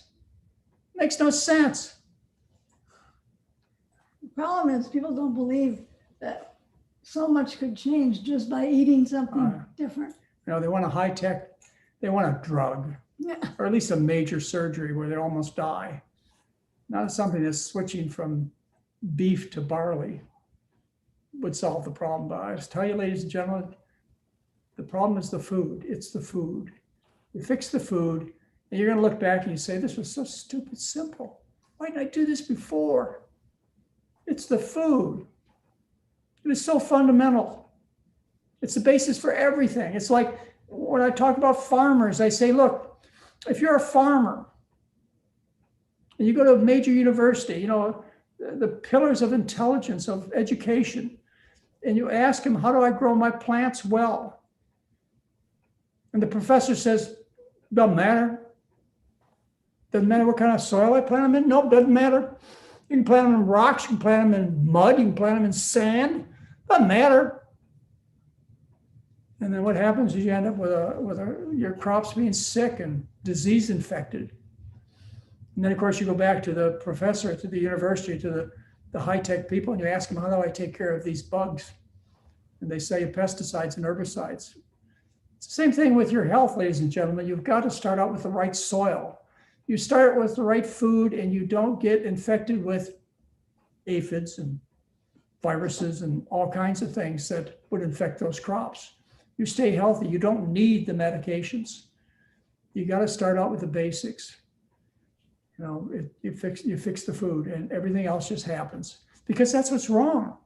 That's the problem. The problem is you're being nourished by a diet you wouldn't even feed your pets, which is the last lecture I gave you. If you fed your dogs and cats the food that you feed your husband, your wife, your children, they'd put you in jail. The Humane Society would lock you up because you'd end up with a rotund bowling ball looking cat or dog who's sick and dying. Somehow it's okay to feed your kids this way. It doesn't make any sense. Okay, thank you so much. Sue, a different Sue says, what recommendations do you have for gas and bloating when starting out? Is Beano enzyme okay to take? We use another product. You remember what it is, Mary? No. Okay. Beano is a derivative from fish You'll be able to eggs. find it in the supplement section, and you just ask for one that's made without any animal products. Yeah, the Beano is made with fish or fish eggs. Anyway, we don't do that because it just doesn't fit our principles. but you can buy the exact same enzymes that digest the undigestible carbohydrates in a vegan product. So you just ask for that. Let's talk about gas for a minute, Mary. Yeah. Okay, first of all, you must know, there is some criticism of the McDougall diet, and that is we have more gas. But our gas smells good. Your gas smells like something died. So, it's natural to have gas. You ever ride a horse? It's natural. It just shouldn't smell like something died, like rotten fish, or like stinky cheese. It shouldn't smell that way. But, you want to get rid of the volume, even though it may be of a good quality of odor. Well, but most people usually complain about the gas from beans. Yeah. So how do you fix the beans? Because when you cook beans, our beans have a non-digestible sugar or sugar that we can't digest very well, and that's what gives us the gas. So in order to get rid of that, you have to plan ahead, and you soak your beans in water to cover, plenty of water, because they're going to expand. And it's going to take about 12 hours. And then you pour off all that water and you put the beans in a paper towel covered baking sheet. You just lay them out flat. And you keep them, usually what I do is I have the paper towels just moist because you don't want them to get too wet. And then you leave them out on the counter for 12 hours. And in that, in that second 12 hours, they're going to sprout. Just a little tiny white shoot. And you can't even, there's no greenery coming out of them or anything. And that's what uses up that sugar that we have a hard time digesting. So sprouting helps then. Yeah. We have patients who won't eat beans, peas, or lentils unless they go through this process. The other thing is thoroughly cooking them makes a big difference. But the other thing is that when you change your diet, you end up growing new bacteria in your intestinal tract. So as where it may be troublesome, say the first week or 3 weeks, when you switch your diet, you grow new bacteria that handle these carbohydrates quite well. So I have to be personal, neither Mary and I have an issue with troublesome gas. And of course, our teenage grandsons, they get together at camp and they laugh about the gas. Gas is natural, but it shouldn't stink. Terrible.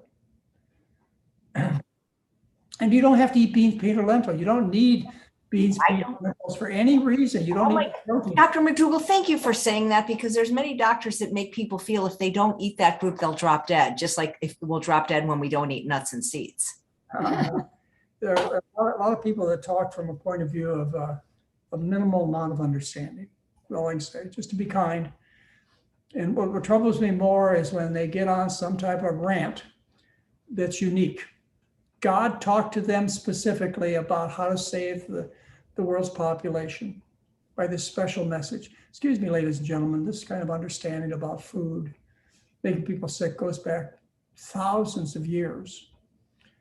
I can show you examples of stories of art that tell exactly what's going on.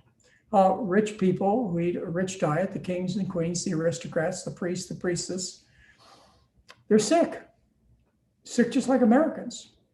And the people who toiled building the pyramids, working in the fields, they're healthy, universally. Why? Because they eat the starch foods. And the difference is that's their food intake is corn and rice and potatoes. That's what they eat. But the kings and queens and the aristocrats, they first filter the starches through a pig or a cow or a bird. And they end up eating the cow, pig, and bird. And they end up ill. Rich foods make people fat and sick.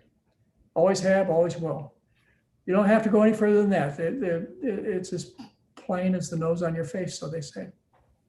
Did you like my story about you sweating after Steve and the bear? Oh my goodness sakes! Well, when you're learning how to fly a twin-engine airplane, you have to practice engine out techniques. So they shut off one engine And you have to prove that you can land the airplane with one engine. without looking outside the window. Okay, it's called IFR. It's instrument. You don't get to Well, look you up. can look when you get down to the ground. You have to be able to see. And you can't. Really? I didn't know I could see. I Yeah. thought I had to land it just by No, using you can't. All right, You well. have to have some kind of visual it as you come out of the clouds. as you come out of the cloud. Both But Mary it and I, was scary. Mary and I at one stage in our life were very competent IFR rated pilots, and we flew some pretty powerful airplanes. Had a lot of fun. Those days are over. It's like our sailboat days are over. But we sailed some pretty big sailboats too, and we had a lot of fun. I believe me, ladies and gentlemen, we look back at our lives and we very much appreciate all the opportunities we had. Is there anything new that you guys are doing? Any new hobbies? We're walking a lot more than we used to. So, because exercise is a part of our lives where we still have room for improvement, AJ. You know, the food, we got the food fixed, but we could get more physical activity and stronger. And I have to tell you, the efforts we put into getting physically active have paid off hugely. And anybody like Dr. McDougall says it's just the food is wrong. Right. There's more than that. So But the food is really gotta fix the food first. fix the food first. And you don't fix the food. I mean, there are too many graveyards filled with dead people who thought that diet had nothing to do with their health. Jim Yep. Fitz, a bunch of other marathon runners who used to say to me, Jack Scaff from Honolulu used to say to me, as long as you're going to run a marathon, you're never going to die of a heart attack. Well, Jack Scaff is sick. I don't even know if he's alive anymore. Oh, I think you told me that he isn't. You know, Jim Fix died at age 56. Yeah. Jack Scaff, who was one of the nastiest people you'll ever meet, from Honolulu when I was a young doctor. Ooh, he was nasty. Jack Scaff, if you're listening, I doubt if you are, I don't even think you can hear. Wow. Thanks. So is it okay to pull with coconut oil to help the gums? There's this thing called oil pulling. It's an Ayurvedic technique where people swish with oil. I'm not sure what it does. About it, AJ. We'll save that for another guest. Okay. We just do real stupid, simple things. I mean, not stupid, simple, but simple, stupid. I mean, it's just, everybody can learn it. It's so obvious. No gimmicks, nothing to sell you. You know, something you could observe yourself, cut your food bill by up to 80%. Good for the planet, good for the animals. You know, I started out this whole thing as a medical doctor back, well, it's been over 50 years I've been practicing, but been doing this for the last 47 years.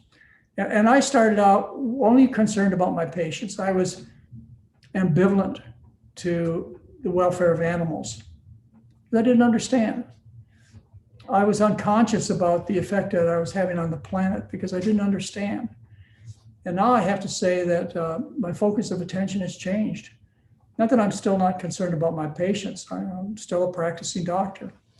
But I've become aware. I've become comfortably aware of the fact that there's some other things in life that are worth fighting for and dying for. Great, thanks. Angela wrote in a question in advance, knowing you were going to be on the show, and she says she eats a starch solution diet. She absolutely loves it. She's been vegan for 20 years, but about 10 years ago, her weight dropped to an underweight BMI. She's 52 years old, healthy, except at her last physical. She was diagnosed with osteopenia after a DEXA scan. Her weight is 5'4" and 95 pounds. She wants to know if her weight caused the diagnosis, and is her weight something to be concerned about if she's underweight? All right, this is how I'd ask her to deal with this. It goes to my November 2016 newsletter. And there's a discussion about Walter Kempner. Walter Kempner is one of my most important mentors. He's a physician from Duke University who practices the rice diet, or did before he died. And very important for Duke University. If you can go to Durham, North Carolina today, you'll find rice houses that he set up. And so Walter Kempner would feed you a diet of white rice, fruit juice, and simple sugar. And he put together some weight height charts that I think you should look at, just to give you comfort that you're not losing too much weight. Well, I think that 5'4" and 95 pounds. That's Would be a fine. little under But that- what he recommended, but No. I don't think it's, Well, you know, much Mary- more than that, so, both you and I do not fit Walter Kemper's no. weight and height scale. But most people out there that are concerned about losing too much weight, it's because people are used to seeing you as a plump person. And it's shocking to see you as a new image. And their initial reaction could be quite defensive and quite mean. They could say things like, this person must have AIDS or cancer. To get some reassurance that you're not too thin, I would like you to look at Walter Kemper's charts. The second thing that I would encourage you to do, and AJ, I did this experiment for you, is to add high-fat plant foods to your program. I did it too, and guess what happened? Well, I did it too, and I only gained 5 pounds in a month. That's it. That's all, all those nuts and seeds would allow me was 5 pounds. I'm still under Walter Kemper's recommendation. I added tahini and I gained 2 pounds. But maybe you should send me some of that tahini because I need it. Well, we have, We have that kind of we tahini? have tahini. Okay, so I can make you as plump as you want to be. I can make you plump based upon vegetable oils, which is a lot safer, eating nuts and seeds and avocados, some dried fruits, etc. Okay, so changing the amount of fat you eat, the fat you eat is the fat you wear, is going to be overwhelming as far as controlling your personal appearance. What you do is there's kind of like a teeter-totter. The teeter-totter, what you do is you eat less fat and more. What happens is naturally, by need, the amount of carbohydrate goes up. It has to be replaced by something when you take the fat out. It's not replaced by protein. So you end up, you just switch the teeter-totter. You're taking a high-fat, lower carbohydrate diet, and that would be in the form of nuts, seeds, and avocados. Let me address the second subject, which is, actually, I think this week's newsletter either came out or is about to come out, where I discuss osteoporosis. If you're not on the McDougall mailing list, get on it. I refresh and write new various articles quite often. Anyway, this one is about flunking the bone mineral density test, which is what she's talking about. She failed the DEXA scan. The DEXA scan, what they do is they use a little photon beam, and they put it through your bones, and they measure the amount of photons that come out the other side. And if you have a lot of mineral in your bones, then fewer photons come out because the mineral blocks the photons. Okay, so you end up, what happens is you end up flunking your bone mineral density test often. How often? About 77% of the time after the age of 70. Why do you flunk the bone mineral density test? Is because your body has lost minerals, not bone. It's lost minerals. The reason that a menstruating reproductive female has a high bone mineral density is because she's storing 2 pounds of mineral in her bones for the baby. That's why she's bone mineral dense. She's got to grow the bones of the baby, and then she's got to grow the baby with her breast milk. So she needs to have this depot of minerals. Well, the body is ultimately efficient. And when you pass your reproductive years, the body's not going to carry around these 2 pounds of mineral. Just doesn't do it. So it dumps the 2 pounds of mineral, and you flunk the bone mineral density test. How often do you flunk it? Well, about 3/4 of the time you flunk it. You either have osteopenia or osteoporosis. And I know you're worried, but what you've lost is mineral that was intended for the babies. You don't lose bone strength. You don't lose bone tissue. You don't increase your risk of fracture because of the loss of minerals. You may have a higher risk of fracture because the bones hold on to the minerals, and once you lose the bone structure, you have less place to depot the minerals. But that's the relationship. That's why bone mineral density tests are of such unreliability. Medicare didn't even pay for them until 20 years ago. It's a lousy test, but there's no other test that would help identify a woman or a man as having pathologically weak bones. Yeah, maybe see if you flunk the test, then the doctor can prescribe some medication for you. And then you have to come back and get it done again. You like it, Mary and I have been watching TV. And we watch too much news for sure. And she was looking at all the new diabetic pills that are being prescribed and diabetic shots and all the medications for autoimmune diseases. And these are really, really high profit drugs. I mean, the medications for autoimmune diseases like ulcerative colitis, and Crohn's disease and rheumatoid arthritis are about $30,000 a year just for the drug. The medications for diabetes are $1,000 a year. The medications for multiple sclerosis are $70,000 a year just for the drug. And so we're sitting there, I don't know how it came up, but why do they run so many advertisements? I think was the basis of the question. Well, it's good for the business. The patient is out there hearing about how they need this or they need that, and then they go in and see the doctor, and the doctor, of course, is glad to have the business.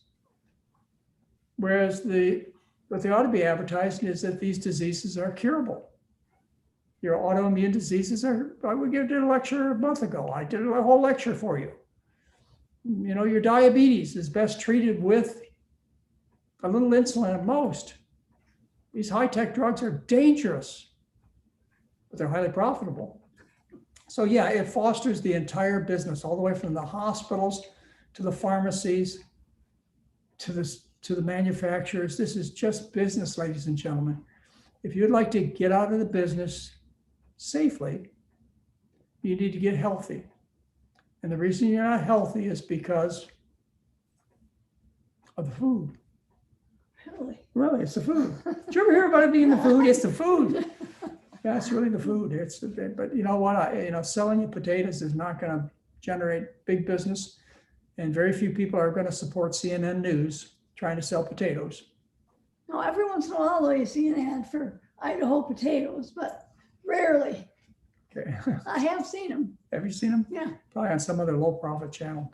All I see is ads for these high-tech drugs that are dangerous. All night long. And we had a little discussion a couple of nights ago. My son is a professor at OHSU. He's a board-certified internist at the medical school in Portland. And we had a discussion about these, and my initial response was this. Because he prescribes a lot more medications than I do. But my initial response is, well, it may not work for everybody. Either it doesn't work because it doesn't work, or they just aren't willing to do it. But my response was, at least they ought to be offered this option first. You ought to be I offered the option to be cured first. And if that fails, then we've got lots of drugs.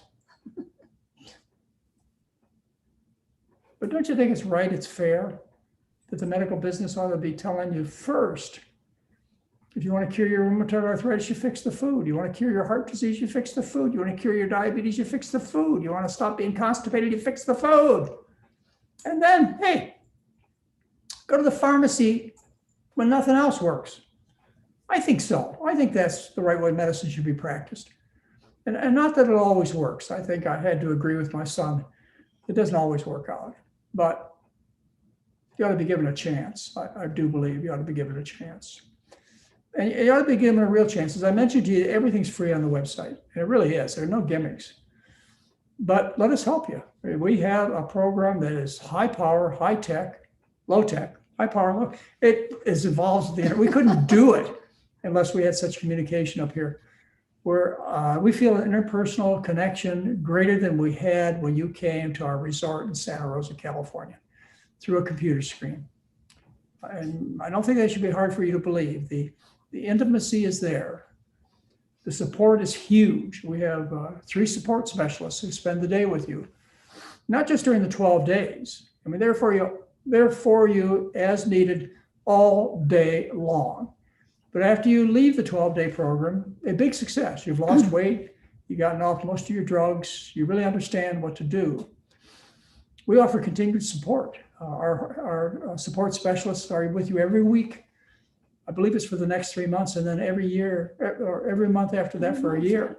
And then, as Heather points out, we'll be with you for a lifetime. Well, every 2 weeks we have meetings just like this when we sit and have group meetings with anyone that's been through the program. So if you're not doing well, you can talk to us. If you've been through the program, then you're invited to these meetings. But yeah, we have meetings with Mary and I and Heather twice a week at 11 o'clock in the morning. Not twice a week, every other week. Twice a month, yeah. Twice a month, thank you. And Dr. McDougall, just to correct you, everything's free on your website, but your program isn't free. People need to hear that because you don't give your 12-day program for free. No, we got to put shoes on the grandkids. Right. Because people are asking, like, if they're in the program and they're on medication, how do they talk? Do you talk to their doctor to get their doctor to understand that they need to lower or not take the medication anymore? We can, but we're the doctor for that 12 days. Dr. Lim, who I trained for over 5 years, and or myself are there to give you the advice you need. And we send you home with a discharge summary, which is a letter that tells what happened to you and why, which you're happy to share with your doctor. Most of the time, your doctor's really not interested. You come in, you shake the doctor's hand, you've been suffering from rheumatoid arthritis for decades, and you expect the doctor to say, I don't believe it, what'd you do? What, I just can't believe. The doctor doesn't say that. The doctor doesn't say to you, oh, please tell me what you did so I can cure the next patient. The doctor says, next, after a 7-minute interaction, next. So, don't worry about offending your doctor. We never do. But I'm there. I'm there in case there's any disgruntled physicians. I talk to them on the phone. Talk to them, yeah. And I rarely have to do this because, like I say, they don't really care.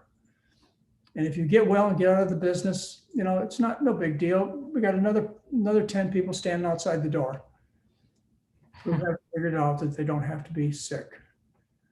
It works out really well. As many of the people, in fact, I would guess everybody that you've had on the show, who sometimes you'll have McDougall followers on the show, AJ, and we certainly appreciate that. They'll all tell you it's the easiest thing they ever did, and best thing they ever did, and best vacation they ever had. It's a good time. And you never look back and say, well, you do look back. You look back and you say, why didn't I do this before? Why did I suffer so long, so unnecessarily? It was so simple. Yeah. When you're spending thousands of dollars a month on pills, I don't mean just doctor prescribed pills, I mean supplements. You're facing major surgeries and or major disabilities. You have aches and pains that detract from your life. You have a personal appearance that you're not happy with. Why'd you put up with that so long? Please get over it. But you're right, AJ, you pointed it out. We do not offer the program for free. But I do want to point out, the internet program, I do want to point out that it costs about 1/3 as much as the residential program costs people when you include the cost of the program and the travel time, et cetera. You cut the price by 2/3. Right. And I don't mean to correct you. I'm only saying that because when you say that, people write us and say, I went to his website and he sold a book. Almost everything is free. The information is free, but products they have to pay for. We're not going to hold your hand. We're not going to take you off of the drugs. We're not going to take responsibility for your health. This is our business to do that, to do all those things, and to make sure you're successful. That's why we spend a year with you. And that's why we do pretty much everything that needs to be done to get you through it. But otherwise, the information is free. It's just, like I said, it's really simple. You go to the free 12-day program. It's right there on the website. We have about 800 recipes on the website. There's about 1,000 recipes in the McDougall mobile cookbook app. And Mary's published about 4,000 recipes. 11 of our 13 national best-selling books have recipes. So, you can buy one of our books. You can always find something that you like. For 50 cents. I always, it offends me a little bit when people buy my books for 50 cents. The McDougall mobile cookbook app, I think $5, pretty close to free. But it's, you need the help. I don't go to the library and take out a book on how to file tax returns. I hire a CPA. If I really wanted to do it myself, I would take a class. You need the help, and we're here to help you. That's what I want to emphasize, is that we hold nothing back, absolutely nothing back. If you want it, you can have it for free. But if you want some help, we'll be glad to help you at a very, very reasonable cost. And again, I would say the interactions I have with people, I get the same message: is this is the best Best money they ever spent, best time they ever spent. And why didn't they do it before? Why did you wait so long? Spread the good news, ladies and gentlemen. Those of you who've been through and understand, spread the good news. Either have people come to the website and learn the program for free. Just think of all the lectures that we put up on YouTube for free, AJ. I've got 1,500 now. Oh, wow. Yeah. Quite a few too. And if you're not gonna follow what I recommend initially or at all, you at least ought to know my side of the story. So you go into your doctor, and your doctor says, hey, I want you to take these diabetic pills that will cause you to suffer an amputation or fungal infections in your groin or increase your risk of dying of heart disease. You can do that, but you ought to be able to at least sit down with your doctor and say, well, hey, Dr. McDougall says I don't have to do this. Why don't you read what Dr. McDougall says about diabetes, about breast cancer treatment or autoimmune disease. So you tell me why he's wrong. I've challenged people for 47 years. Walk into your doctor's office with the books that I've written, the newsletters I've written, the videos now that we've done, and say to the physician, he or she, okay, tell me why he's wrong. Even if your doctor says, dismisses you and says, I don't have time, or, just figures there's another dozen people sitting in the waiting room that won't ask questions. Be aggressive. I don't really want you to hear one side of the story. I want you to hear what my colleagues have to say. And believe me, many of the treatments that they offer are really, really good. They're modern medical miracles. But most of what's offered is not good. They do you more harm than good. You ought to know that. You ought to become an informed consumer. You ought to get the best care you can possibly get for you and your family. Unless you ask questions, unless you have both sides of the story, you can't possibly get what you deserve. So here's a question, because you talked about attractiveness and smell. What do you use instead of deodorant? We had a guest on yesterday. Why would I cover up this beautiful male odor? Excuse me. I don't understand why people need deodorant or mouthwash. I don't use either. They think like dead animals. That's why, AJ. I think I made a point in my last lecture. Well, people don't believe you can actually go without deodorant because they're so used to it and they've been hearing it forever. And there's always been perfumes and things like this. So it's sort of like in their head that they have to use these things in order to smell good. Yeah, besides, there's a sensory adaptation that occurs so that you can discriminate between real threats and things that are safe in your environment. For example, if you went into, say another room, another home, you would hear initially, you'd hear the lawnmower out there mowing the lawn. And a few minutes later, you wouldn't even notice it. That's because your mind has already decided this is a safe sound, and it wants to be fresh and wants to make itself available for hearing new sounds. So the sensory is diminished. When you go into somebody's house and say it's Christmas time, the first thing you notice is the Christmas tree, or Thanksgiving, the cooking of the turkey. The whole house stinks. But that's the first time you walk in the house. The second time, not so much. And the third time, you don't even notice it. You become neuroadapted so that, smells that would represent a threat to you are the ones that you become aware of. And, so as far as the stink goes, is all you do is you intermingle with people that smell like dead animals. And pretty soon you adapt to it and you can't smell it.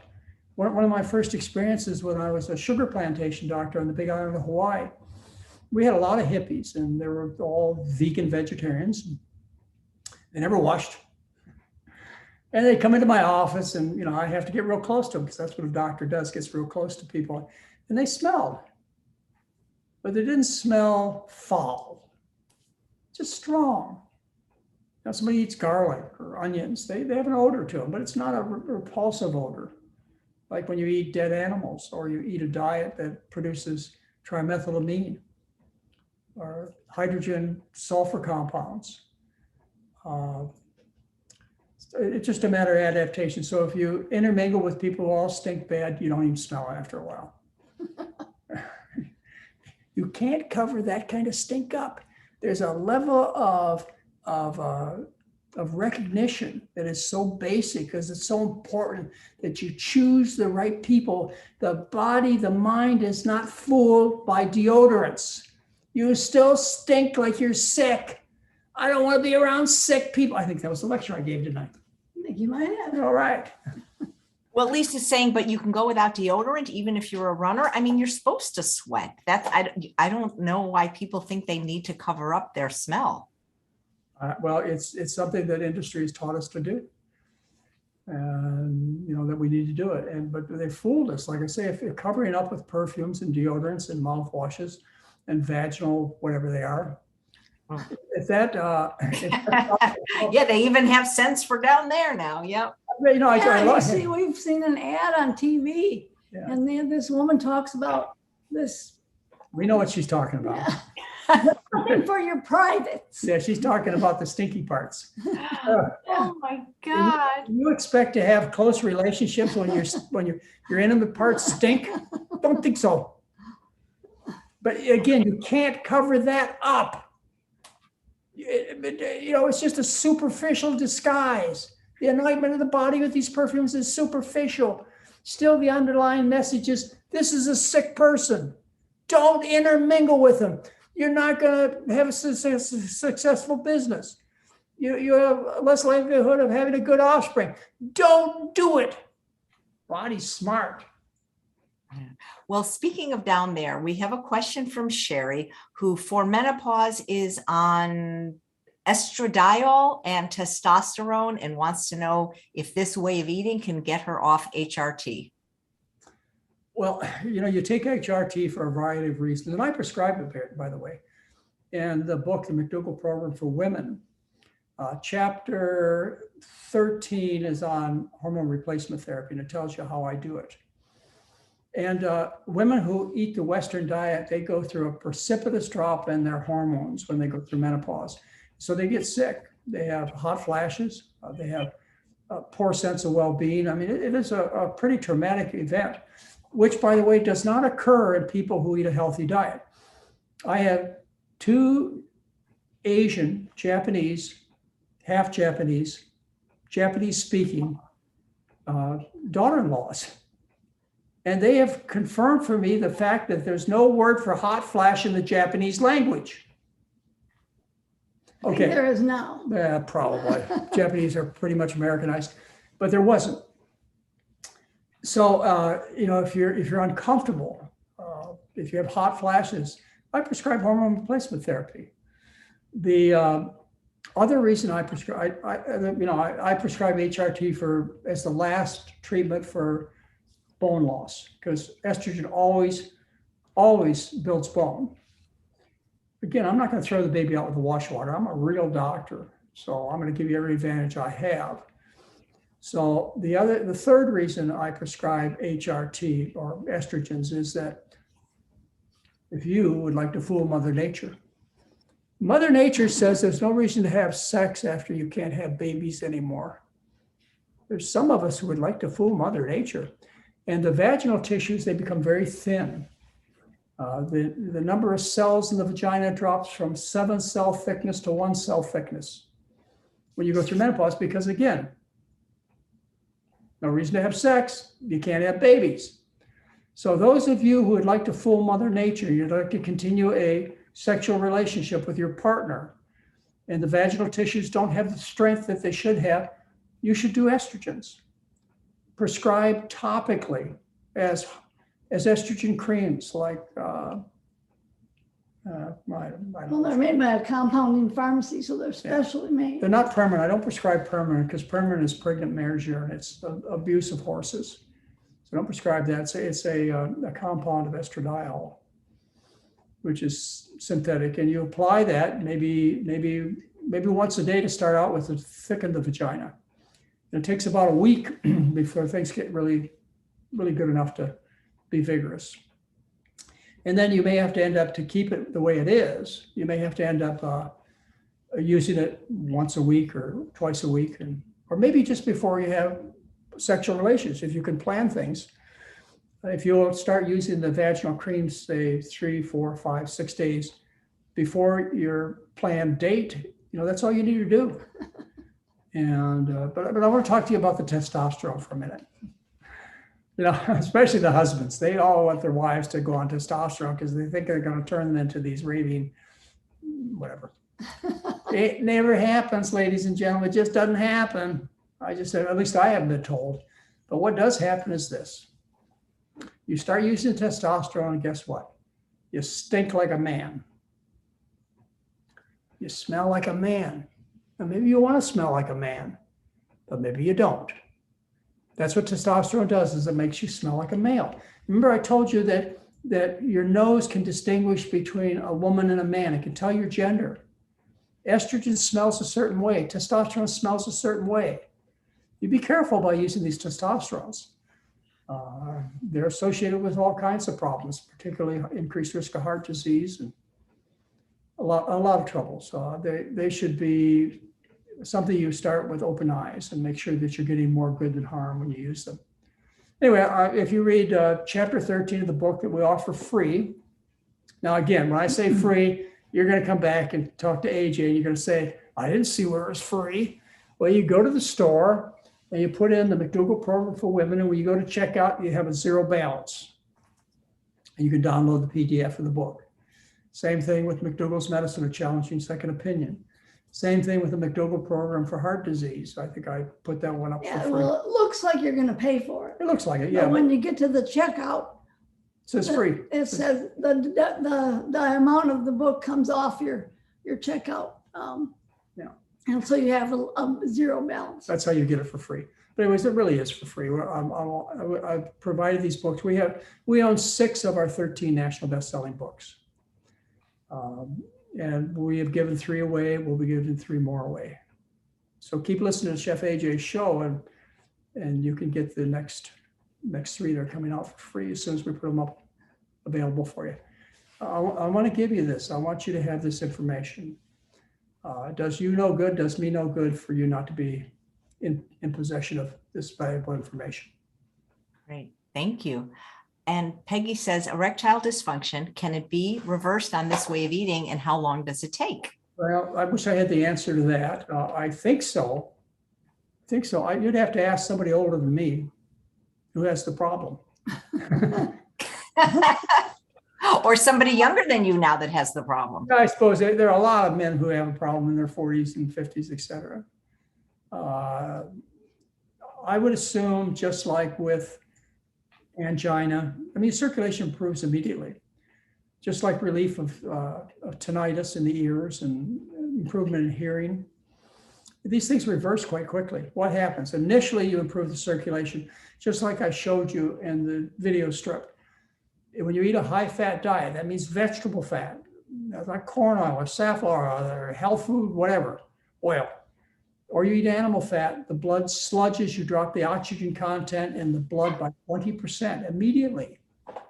So that changes like within a matter between breakfast and lunch. You can make that change in your circulation. So if the same thing works with the penis, you ought to expect pretty darn quick results. They say, I don't know. I don't have that information.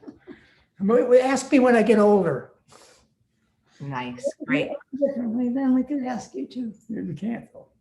Go ahead, tell him, Mary. Come on, Mary, come on, tell him. No, it really works. Great.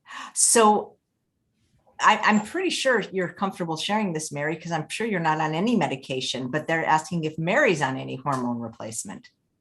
Oh, actually, Mary is. Oh, okay. I'm taking estradiol. Progesterone cream. And I use it probably when you remember. Once a week, when I remember. She's been on it for 20, 30 years. It's not something I use all the time. It's just something that I use it when I remember. And I don't know if it helped with my hot flashes because I never had any. but I just felt that it kept my skin more supple. And that's the main reason that I used it. Use it. So, Still use it. yeah. And I'm not going to tell you how often she uses the vaginal cream because that would be too personal. Oh my. Well, how about this one? They want to know how many hours a night you both sleep. And I'm going to guess 5 for Dr. McDougall and 7 for Mary. Well, 7 for me is right. Yeah. I don't know about him. I only got 5 last night because I was so worried about giving a presentation today. I couldn't sleep very good. Sometimes he sleeps 6 hours. Yeah, sometimes. But too much sleep causes depression and causes insomnia. And the whole discussion I'd like to give on this someday about how sleep is depressogenic, causes depression, profound depression, suicidal depression. So be careful about getting too much sleep, especially when you have the sleeping pill industry advertising to you about sleep. You need sleep. You'll get in a car accident if you don't get sleep. It's beauty rest. You need more sleep. A la the sleeping pill industry. Why do you think they want you to get more sleep? Why do you think they want you to take the pills? Because you can't sleep. You have a disease, insomnia, which has to be treated by a pill. I'll tell you how you treat insomnia. Just don't sleep. You've got to realize that a healthy adult needs 6 to 7 hours a night. If you look at longevity, those who sleep more than 7 hours live less long. Those who sleep fewer than 6 hours live less long. So just based on longevity, I would pick 6 to 7 hours. But and that would be a healthy person. Little children, they need more. Babies maybe sleep 18 hours a day. Sick people, pregnant women, they sleep more. But a healthy adult, 6 to 7 hours a night. If you get control of your sleep, you will relieve depression, suicidal depression at that level overnight. You'll find the research paper that tells you that in the book, AJ's favorite book, the McDougall Program for Maximum Weight Loss. I talked to you about this whole way of controlling your mood. And what they did is they had psychiatrists, investigators had people coming in and telling them how they got depressed when they slept and how being awake relieved depression. And so they did an experiment. And they took a group of people and they kept them up one night. And 70% of them were completely free of depression the next day. Believe me, they were really, really depressed. They were suicidal. They're described as suicidal overnight. It changed. You know this, though. You know this because you think about what happens to you on the weekend when you get extra sleep. The Saturday and Sunday are blue. You're depressed. You know this because you remember the days when you were in college and you pulled all-nighters. In 2 or 3 days, people were bouncing off the wall with mania. You can also create mania by getting too little sleep. But it's really important that you not buy into the message that you need more sleep. It's dangerous. You need the right amount of sleep, enough to relieve fatigue, but not so much that you ruin your mood. Thank you. There's a question on hemorrhoids. The viewer had banding for internal hemorrhoids, but I guess it didn't work. Well, there are, we used to do hemorrhoidectomies, and I used to work at Drosky, Ferguson Drosky, which was a hemorrhoid center in Grand Rapids, Michigan. And boy, oh boy, I got my experience cutting out hemorrhoids. That was pretty brutal. And then they developed a banding technique where they tie a string around the hemorrhoid and let it slough off. Put a rubber band around the base of the hemorrhoid and let it slough off. And now they're treating them with lasers. They burn them. These are structural defects caused by over-dilatation of the hemorrhoidal veins due to grunting and groaning to try and move the rock hard American fecal marble. How's that, AJ? It's a lot of work. And you end up dilating the veins and eventually they stick out your butt. If they happen to be above a certain ligament, we call them internal hemorrhoids. If they're below a ligament, we call them external hemorrhoids. But they're still unsightly. If you have any doubt about them being unsightly, an important part of your anatomy, go to, I better not say it, but there are some websites out there that will show you people's hemorrhoids. Are there really? Yeah, well, Oh boy. Have you seen eyesight improve, Dr. McDougall? Pat's saying, how can I improve my 69-year-old eyesight? I started to eat organic tomatoes. How much is okay? well, I don't think it's anything specific like that. I think it has more to do with circulation. Like I showed you, you change the circulation to your ears, your brain, your eyes, your toes, your penis, etc., just by what you choose at breakfast, lunch, and dinner. Nathan Pritikin, who's one of my mentors, he reported on some studies done on airplane pilots and how they tested them before and after the kind of diet that I recommend to you, same diet that Nathan Pritikin recommended to you, are very similar. And they got a 10% improvement in visual acuity. Now you say, where do I find that experiment? Well, you go to drmcdougall.com, and all of Nathan Pritikin's research, 500 pages of it, is available for you free on the website. So two of my mentors, I was able to get a hold of hardbound copies of their basic research, and those would be Nathan Pritikin and Walter Kempner. And I copied them and I put them in PDF files, and they're up on the website. You can have them for free. Did I copy them legally? Probably not. Are they up there for the better good of the planet? Yes, they are.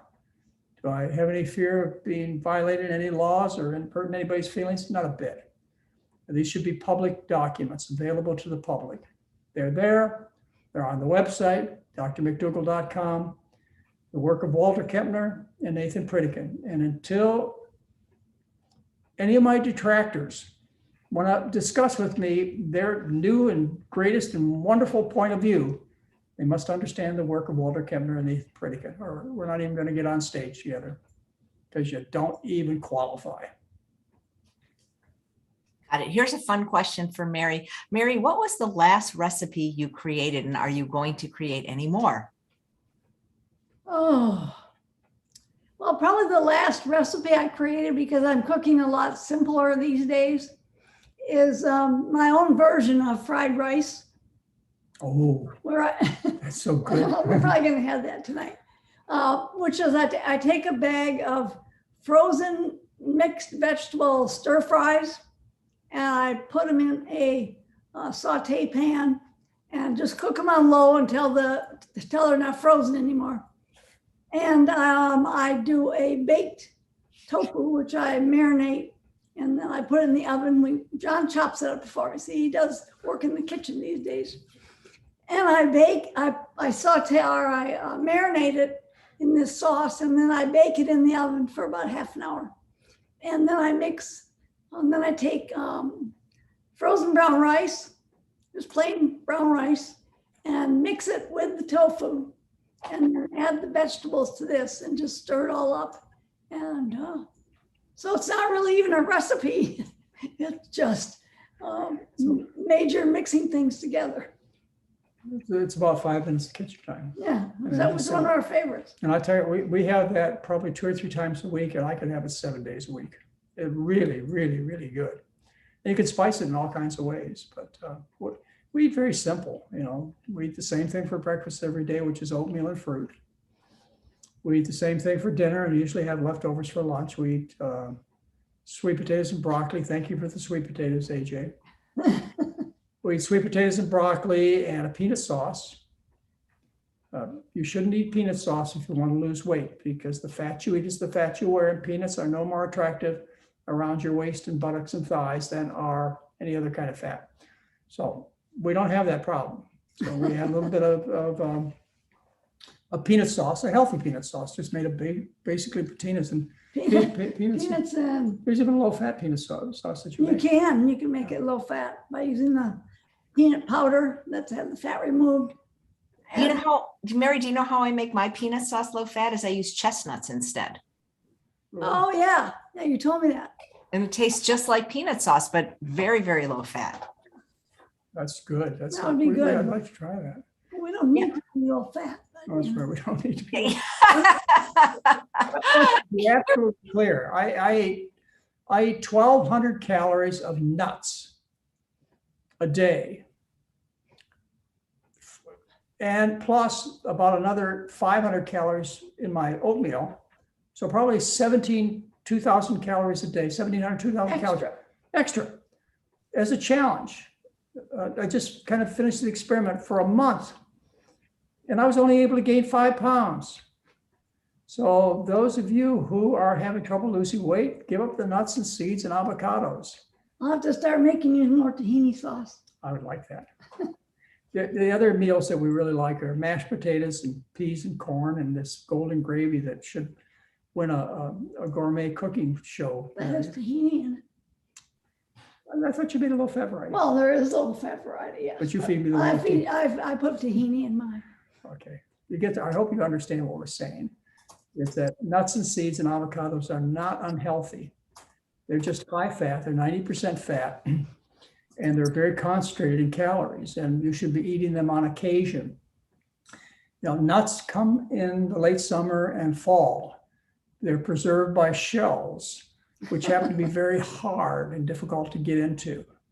And avocados only occur in the late summer and early fall, unless you happen to live in a community that has a supermarket, and then they come in season all year long. Yeah.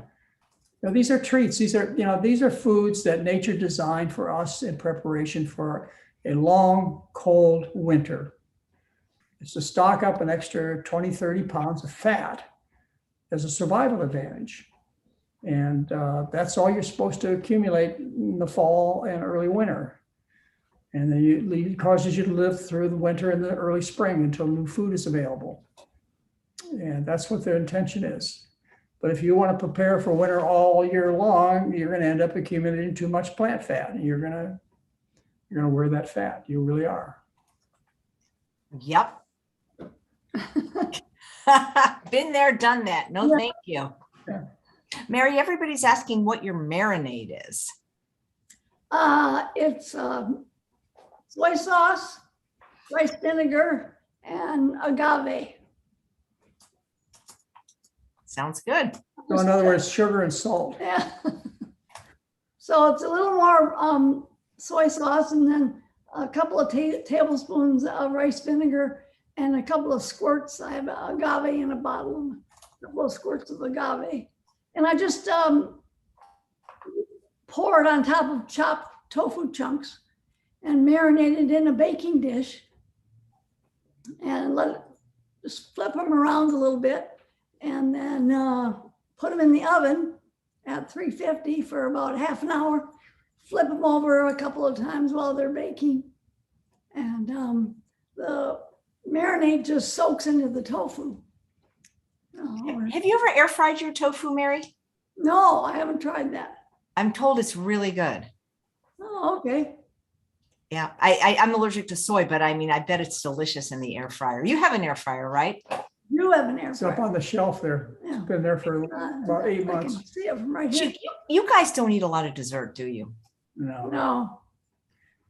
We've learned that's not a very good idea. In fact, if you come over to our house and you open the freezer, you'll find that there's no non-dairy chocolate ice cream in there anymore. Because if it ends up in the freezer, we eat it. So when we go to the grocery store, we stand at the aisle of the frozen desserts and we go, we're not going to do that. We know if it ends up in the house, we'll eat it. Right. That's where I got the saying, if it's in your house, it's in your mouth. Oh, God.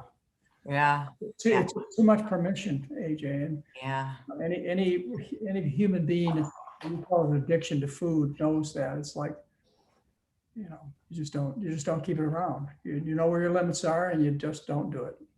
Yep. Melissa says, is the McDougall app still being utilized?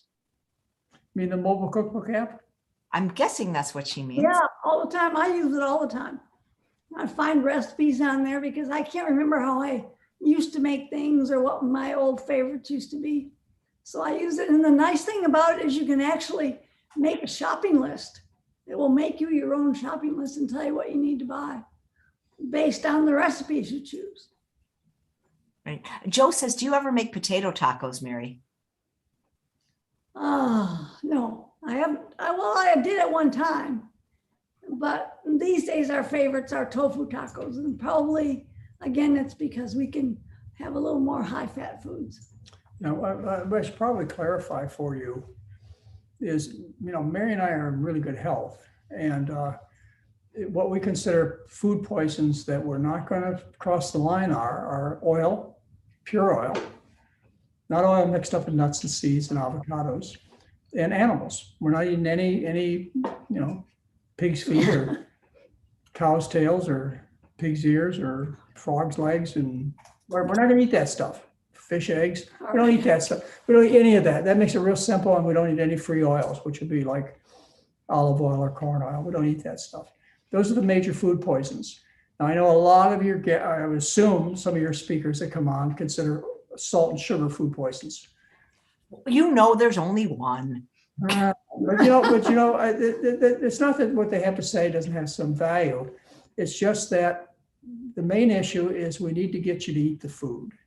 And so we have to make it taste good. And what tastes good is salt and sugar and spice. So we use them with a reasonable amount of liberty. And it's an extremely rare person who needs to be on a no sugar or no salt diet. We also tell people clearly that you need to put the salt on the surface of the food, not mix it up during cooking.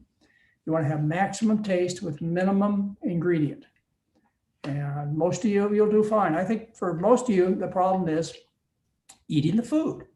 You want it to taste good. You want it to be satisfying. Well, we'll make a little bit of compromise if it's not going to be destructive to your goals. Put a little salt, a little sugar on the food, put a little spice on it, eat it. But make sure that underlying the salt and sugar spice is starch, corn, rice, potatoes, pasta. That's what you love. I mean, these are comfort foods. You love them. Eat them. Make them taste good. Don't ruin them by putting oil in them. Don't ruin them by sacrificing some animal part. It makes no sense at all. I agree. Have you ever heard of elderberry syrup? Somebody's asking for immune support. Rebecca wants to know. I'm not into supplements for support of any kind. And it's not that I don't keep up on the research. It's just that what I see is there's very little evidence that it makes a big difference. And so I'm always looking for the big bang for the buck. And the supplements aren't doing it. Neither are the natural medicines. Neither are the doctor prescribed medications. Where you get the big bang for the buck is you fix the problem. And the problem is the food. You change from a meat and dairy centered diet to a starch centered diet. And voila, guess what? Everything's fixed. It's that simple. Are you doing anything special for your 75th birthday, Dr. McDougall, which is coming up this year? Well, Mary's 76. They'll be here sooner than that. He always has to get in the point that I'm a year older than he is. I'm a year older than Charles. Let's see. I'll probably want to spend some time with the grandkids. We'll go over and have dinner with Craig and Mika, and maybe we're talking about taking our grandkids that live here in Portland, some type of adventure trip soon. When you get to be at our stage of life, that's what's important is grandkids. But as far as us going on a special trip, no desire. We've been every place that we want to go. If you know it, if you've been involved in the McDougall adventure trips. We spent 25 years taking people around the world, particularly in the northern and southern hemisphere. We would take somewhere between 80 and 300 people to destinations like Costa Rica and Belize and Guatemala, yeah, and Hawaii, and we went to a lot. We went to Panama. We took a ship through the Panama Canal. That was really fun. That was really fun. I was told when we went to the Panama Canal that the harbor master said that you will have to go through at night. Because that's when all those smaller ships went through. Yeah, and they put the big ships through in the daytime. Well, I sent her books. I sent her Dr. McDougall's Right Foods. I did what I could to beg her to let us go through the Panama Canal in the daytime. And the day before that we arrived, she wrote me a nice little letter. She says, "I think you're going to have a good time." We got to take 85 people through the Panama Canal on a McDougall adventure trip, and they just ate really good starch-based meals. But we've done cruises. We've done many cruises to Costa Rica. We've done many resort-based trips to Hawaii, and we used to do 1 or 2 trips a year to Costa Rica, resort-based. And we took one group of people, 85 people, down the Amazon. That was a kick. We took them down the Amazon on a barge that had a wooden hut built on top. Well, a big wooden hut. Big wooden hut, and it really was a barge. And we went down the Amazon from Manaus to, or was it Iguazu Falls? No. We started out in Peru. Yeah. And we ended up in Manaus. Yeah, well, it was a good one. Then went to Rio de Janeiro. Went to the Mardi Gras or the Carnival Parade. We've done a lot of traveling, and we did it through the McDougall adventure trips. That gave us a chance not only for ourselves to travel, but to take our parents and our kids, our children and our grandchildren around the world. Otherwise, we couldn't afford it. And I was looking at, you were reading to me some of the cruise ship adventure trips that the national Limbaugh Cruises does. Yeah, we used to hire the ships from Limbaugh, National Geographic, and we were talking about what, $50,000 to go to the Antarctic. Yeah, for one person. That's for 3 weeks. I don't know. Even the trip that we took to, what were we looking at? Alaska. We took one of the ships to Alaska. It's not the price went from $4,000 to $6,000. Yeah. And we would only serve McDougall food. That was part of the deal, is that the ship had to prepare only McDougall food. And the reason we did that is we took one group to Alaska our first year, and we took a ship that held about 600 people. And I had about 250 people. Well, we brought our own chef along on that. Oh, yeah, brought our own chef, yeah. Anyway, there were, out of the shipload of 600 people, we had 250 people that were ours. And it was not a good experience because the midnight buffet was too attractive. Caught my father and my father-in-law up there snacking on the buffet. AJ, when they had a captain's dinner where they served lobster, half the people abandoned me. I said, I'd never do that again. I'd never make it that difficult for you again. So we always made sure we had the whole resort, or at least a dining area of the resort. We had the whole ship, and there was no, there's no reason, no chance of eating anything else unless you went down and ate with the crew, which some of our people did. They went down with the crew, smoked cigarettes, drank whiskey with them, and ate their burgers. That was their choice. I told you, that pesky pleasure trap, Dr. McDougall. Some people just can't escape it. Yeah, well, we had a lot of fun traveling, and we have very little desire to do that again. We might do one more adventure trip, and we're thinking about it. Do you know where it would be? And do you wish you had documented some of your trips, like with video? We did. We've documented with pictures, and it wasn't the day of everybody having an iPhone, so it wasn't. Yeah, it wasn't quite as easy as it is now. But right outside where we live in Portland. We have a place that looks over the Willamette River, and about 300 yards from our place where we live, the Limbaugh ships, they dock. In fact, they'll be coming back next month, and they'll be doing a trip down the Snake River and up the Columbia River.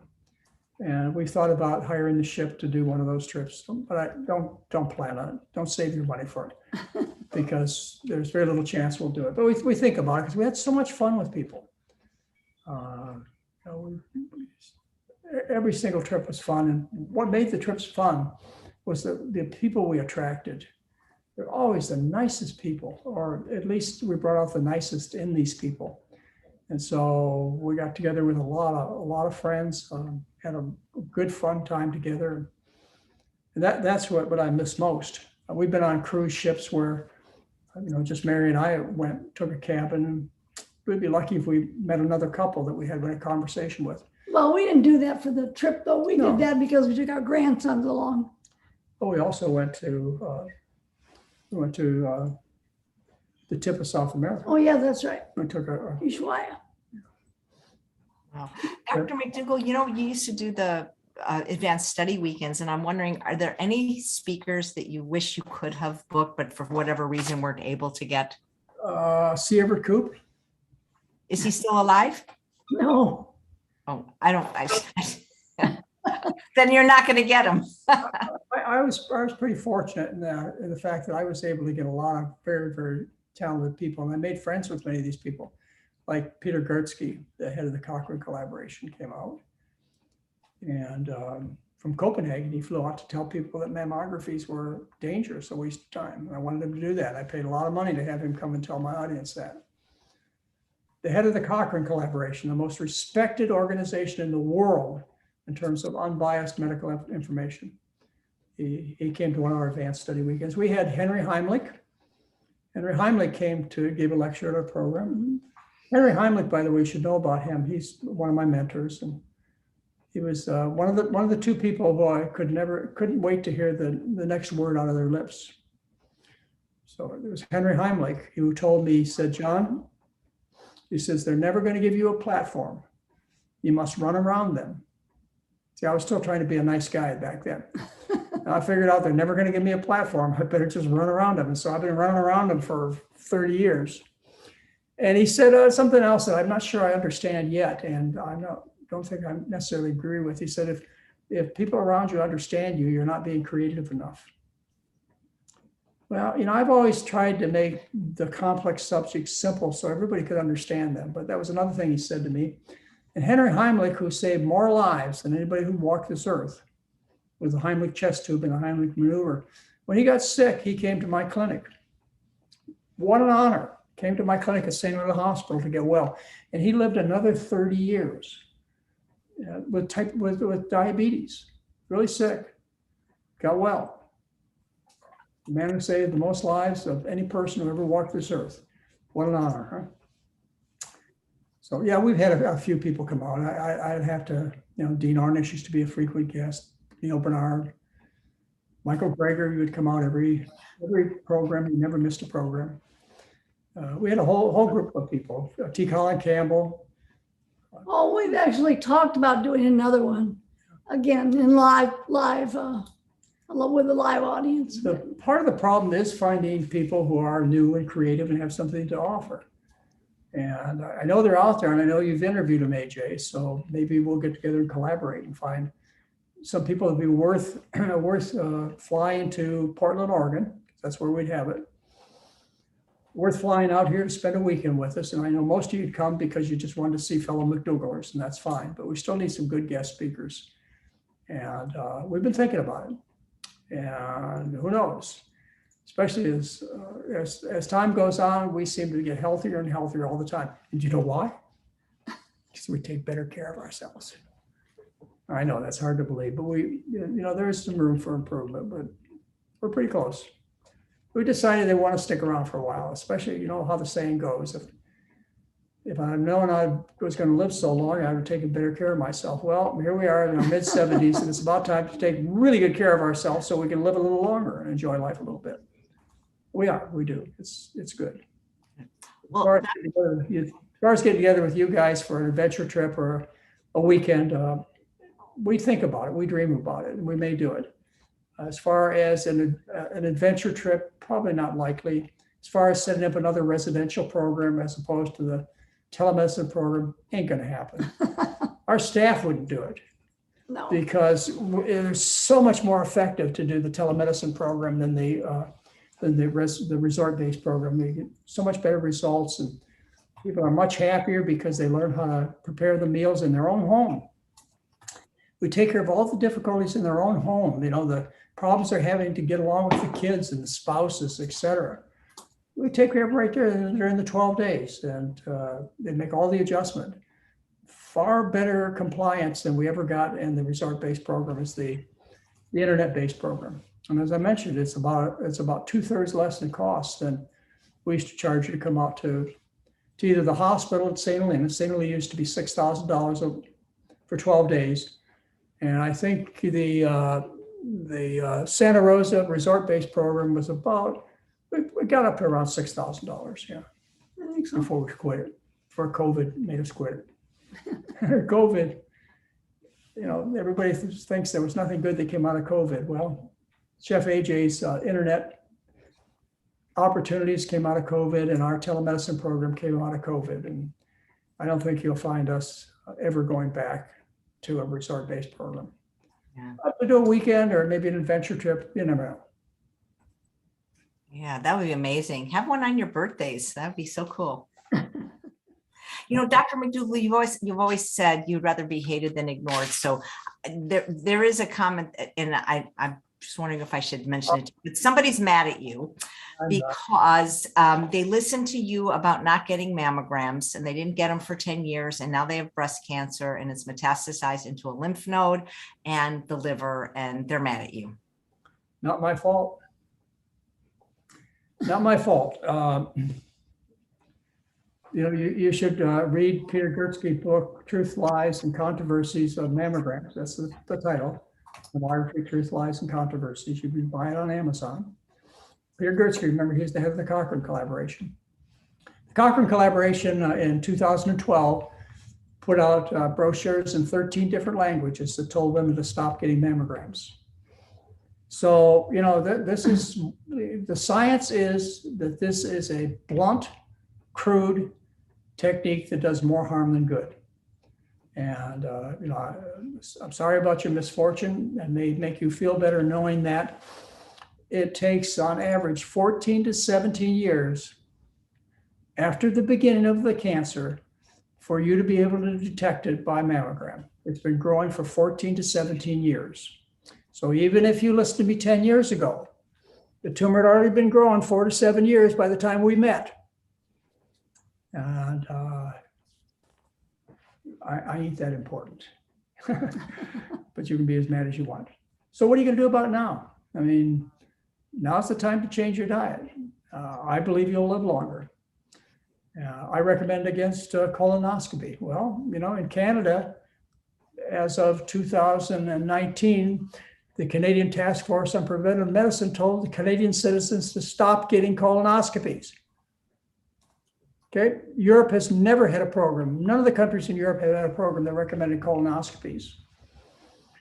Breast self-examination. In 2001, the Canadian Task Force on Preventive Medicine told women to stop doing breast self-examinations. In 2010, the U.S. Preventive Services Task Force, the most respected organization on prevention of disease in the United States, said, stop doing breast self-examinations. Hey, man, I'm just making recommendations based on the science. You know, I'm sorry, you know, I bet, never mind, that's enough. Well, even if it was detected earlier, I mean, would the outcome have been different? No, the outcome would have been the same, except that you know, you'd end up not knowing you were sick. Okay.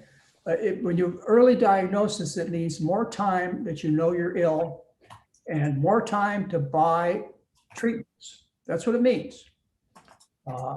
You hear you die the same day, and when you find it earlier, you live more years knowing you're sick.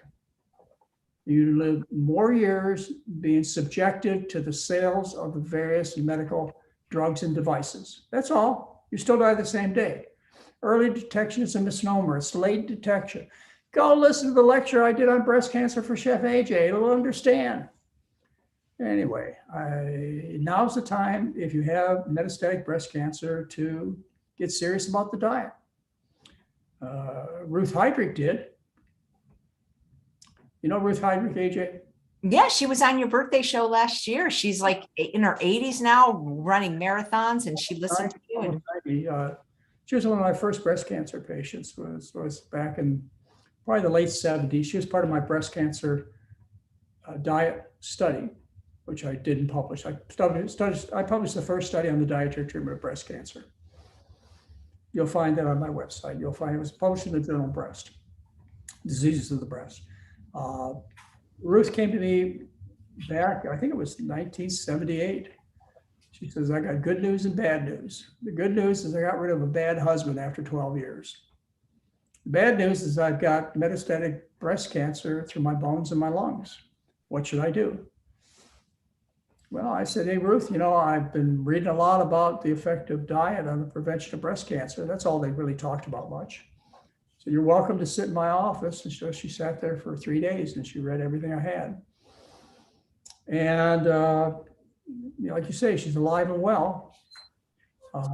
There are many, many, many bits of evidence that say that you can change the course of cancer, that you can cause the body to fight this disease, that you can cause, 22% of the time. I'll give you evidence that shows that 22% of the time over a 6-year period, 22% of the tumors over a 6-year period of time disappear.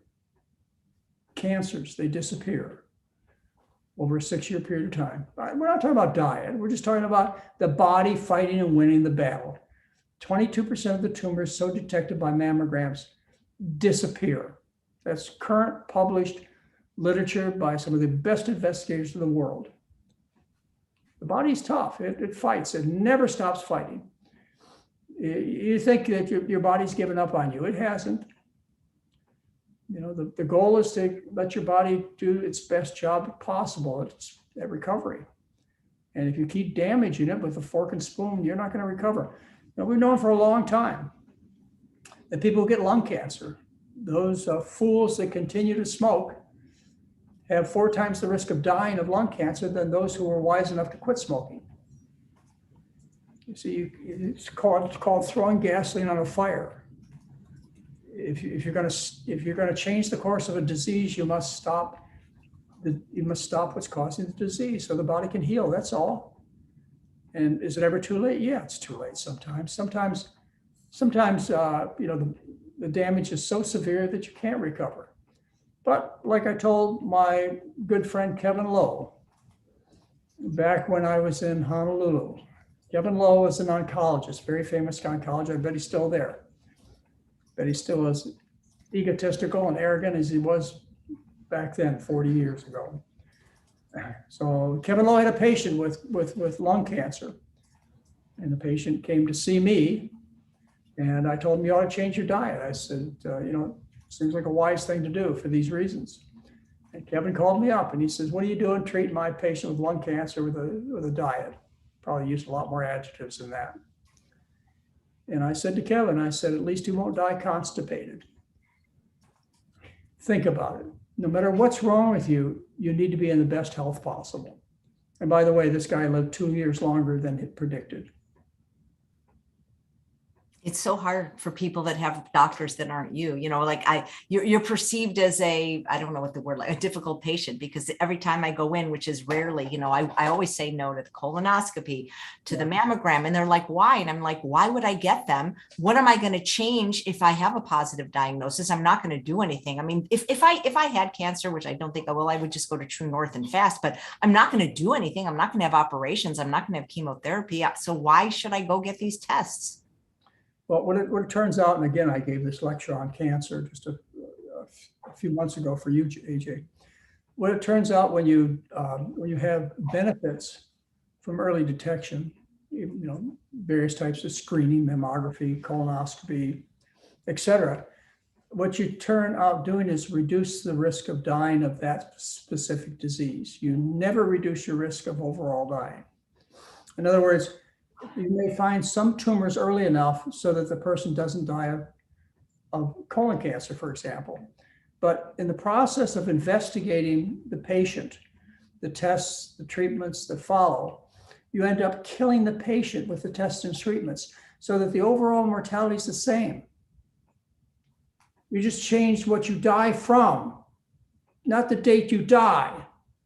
Every single screening technique has the same results. You change disease-specific mortality, but never overall mortality. And what you want if you're going to do these tests or treatments is you want to live longer. Not necessarily you don't want to change what they put on your death certificate. Dead from a complication of anesthesia, dead from chemotherapy, rather than dead from breast cancer or colon cancer. You still die the same day. Those are the facts. I'm sorry. I hate to take away your dreamland. And that's what a lot of people want to live in. They want to live in a world of hopes and dreams. But consider, I'm getting off a tangent on early detection. What you decide when you agree to early detection is you decide you're going to risk your life today based upon the theoretical possibility that 10, 20, 30 years from now, you won't die of, say, colon cancer. You're willing to risk your life by having a colonoscopy done, which results in removal of some polyps, but about 1 in 1,000 people have a perforation of the colon, end up in the intensive care unit, and about 1 in 2,000 people die. And that was my friend. And he was healthy. He was just there for a routine one. But all the GI doctors swear by them, Dr. McDougall, and there's a lot of plant-based GI doctors now. They swear by them is because they make $3,000 a pop. You check it, you can get the same results. The U.S. Preventative Services Task Force, they list 7 screening methods, all the way from checking your stool for blood, which costs between $3 and $40 for a full spectrum of testing. The U.S. Preventative Services Task Force says that regardless of how you detect the tumor, either through checking your stool for blood, with no risk, basically no cost, you get the same results as you get from a colonoscopy, where you have to have an anesthetic or sedation. You have to have it done in a hospital or a surgery center, and it costs $3,000. The U.S. Preventative Services Task Force says, you choose, check your doo-doo or have an 8-foot tube stuck up your butt. You choose, same results. What do you want me to do? I'm sorry.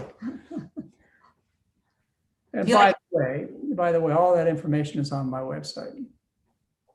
Well, Cologuard, do you like the Cologuard? Well, it's $600, again, the same results. The Cologuard's big money, and that's why you hear about it all the time. Yeah, it's fine. It's one of the 7 techniques, checking for genetic material shed by polyps. A lot less invasive than a colonoscopy, at least. Oh, yeah. Oh, yeah. So really, believe me, it does no harm at all, because it costs you $600 as opposed to $3 for a stool card for blood. Same results, same outcome. Yeah. U.S. Preventative Services Task Force says so. Who else are you going to listen to? Well, speaking of tests, Cheryl asks, are DEXA scans dangerous? No, they're not dangerous. There's a few photons they stick through your bones. What's dangerous are the treatments and further tests that follow. You see, once you flunk the DEXA scan, then you're put on drugs like your bisphosphonates. They cause necrosis of the jaw, increased risk of fractures, spiral fractures of the femur. What else they cause? All kinds of problems. So the danger comes in being discovered and getting into the business. Be careful about what you ask. Be careful. Knowledge can be dangerous. So I would say, as a general recommendation, if you're feeling good, looking good, and functioning well, you need to stay away from my business. You don't need to go looking for trouble. You look for trouble, you'll find it. You know how that saying goes. Yep. The body tells you when it's in trouble and needs help. It's called pain. I'm sorry. If you want to go high tech, you'll have to find somebody else that will meet your needs. And I bet they have a bigger house than I have. Probably. They don't drive a nicer car, though. And they don't fly a faster airplane. Jessica says, we need Dr. Wilby and Dr. McD to go head to head over the topic of colonoscopies. They have very different statistics and opinions on this. I doubt it. I would guess that Dr. whoever he is knows the same data I know. But a lot of times that people are saying, but they remove polyps when they find them. They do. And that may reduce the risk of somebody dying of colon cancer. But in the process of taking out the polyps, you end up bleeding to death, becoming infected after a perforation, and you end up dying. So you save one person, you kill another. Otherwise, they would be telling you to get a colonoscopy. And they don't. They tell you that all the techniques result in the same outcome. Let's get off this subject of early detection. I'm not going to win any friends here. Okay, that's no worries. It's just this people You just. know, I know. It's just, when you go to a doctor, they're always going to find something. It just doesn't matter. I mean, if you go, that's like their job, you know? AJ, we can establish a relationship in two ways. I'm a doctor and you're a patient. You can get into trouble. You can come to me. You can ask for help. You know, the level of evidence that the help that I'm offering you is going to be of great benefit doesn't have to be high. After all, you asked for the help. The other way we can establish a relationship is I can come looking for you. You know, you're enjoying your pinochle game, you're tilling your garden, life is good. I come knocking on your door and I say, lady, you need to get your breast checked. Sir, let me stick my finger up your butt and check your prostate. It's called disease mongering. And you take this, you cast this huge net over the population. I came looking for you and found you. There ought to be absolutely no question that I'm going to do you more good than harm. Don't you think? Don't you think? I just interfered in your life. Don't you think? There should be no doubt about it. Why do you think there's so many controversies? Especially when there's so much money to do the wrong thing. Hey, whatever your business you're in, you know what I'm talking about. We're no different than you guys are. Same motivations, same people, same human beings. You know, nothing different. You're just in a business where it matters less. If we're dealing with a broken TV, no big deal. But we're dealing with your wife or your child, there better be no question I'm going to do you more good than harm. There better be no question that I aim to keep you well. Reese says though, but if you do the test where the blood comes back in the stool, then do you get a colonoscopy? Yeah. You would get, if you get a positive screening test, then you would get a colonoscopy. Yeah. So why don't you just get it, right? Because most people don't need it. Most people turn out negative. Why subject everybody to such risk when only a few small segment of the population will need it? So you start out with screening, say the stool for blood or the Cologuard. And if you discover that you have positive findings, then you know, there are reasons to do a colonoscopy. And plus, we're talking about screening, okay? We're not talking about a colonoscopy done for therapy. This is for diagnosis. This is a procedure done where you take well people and you turn them into patients. It's called disease mongering, okay? You know, if you find that you're sick, you ought to go to the doctor for help. But for the doctor to come looking for you, you better think twice. There's something wrong here. Unless there's absolutely no debate that I'm going to do you more good than harm. And you know that's not the case. I mean, you know the medical profession tells men they have a choice when it comes to prostate cancer. You can do watchful waiting. You remember watchful waiting? Something dictated by the male-dominated medical business to other men. We're going to take off for our gender. We're going to watch out for you guys. You got a choice of watchful waiting. You can have radiation or you can have surgery. Once you discover a prostate cancer, why do you have three choices? Why isn't everybody subjected to having their prostate taken out? Because it doesn't make a damn bit of difference as far as your survival. It makes a lot of difference as far as how you survive with or without your prostate.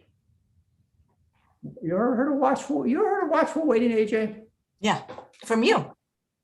From me, okay.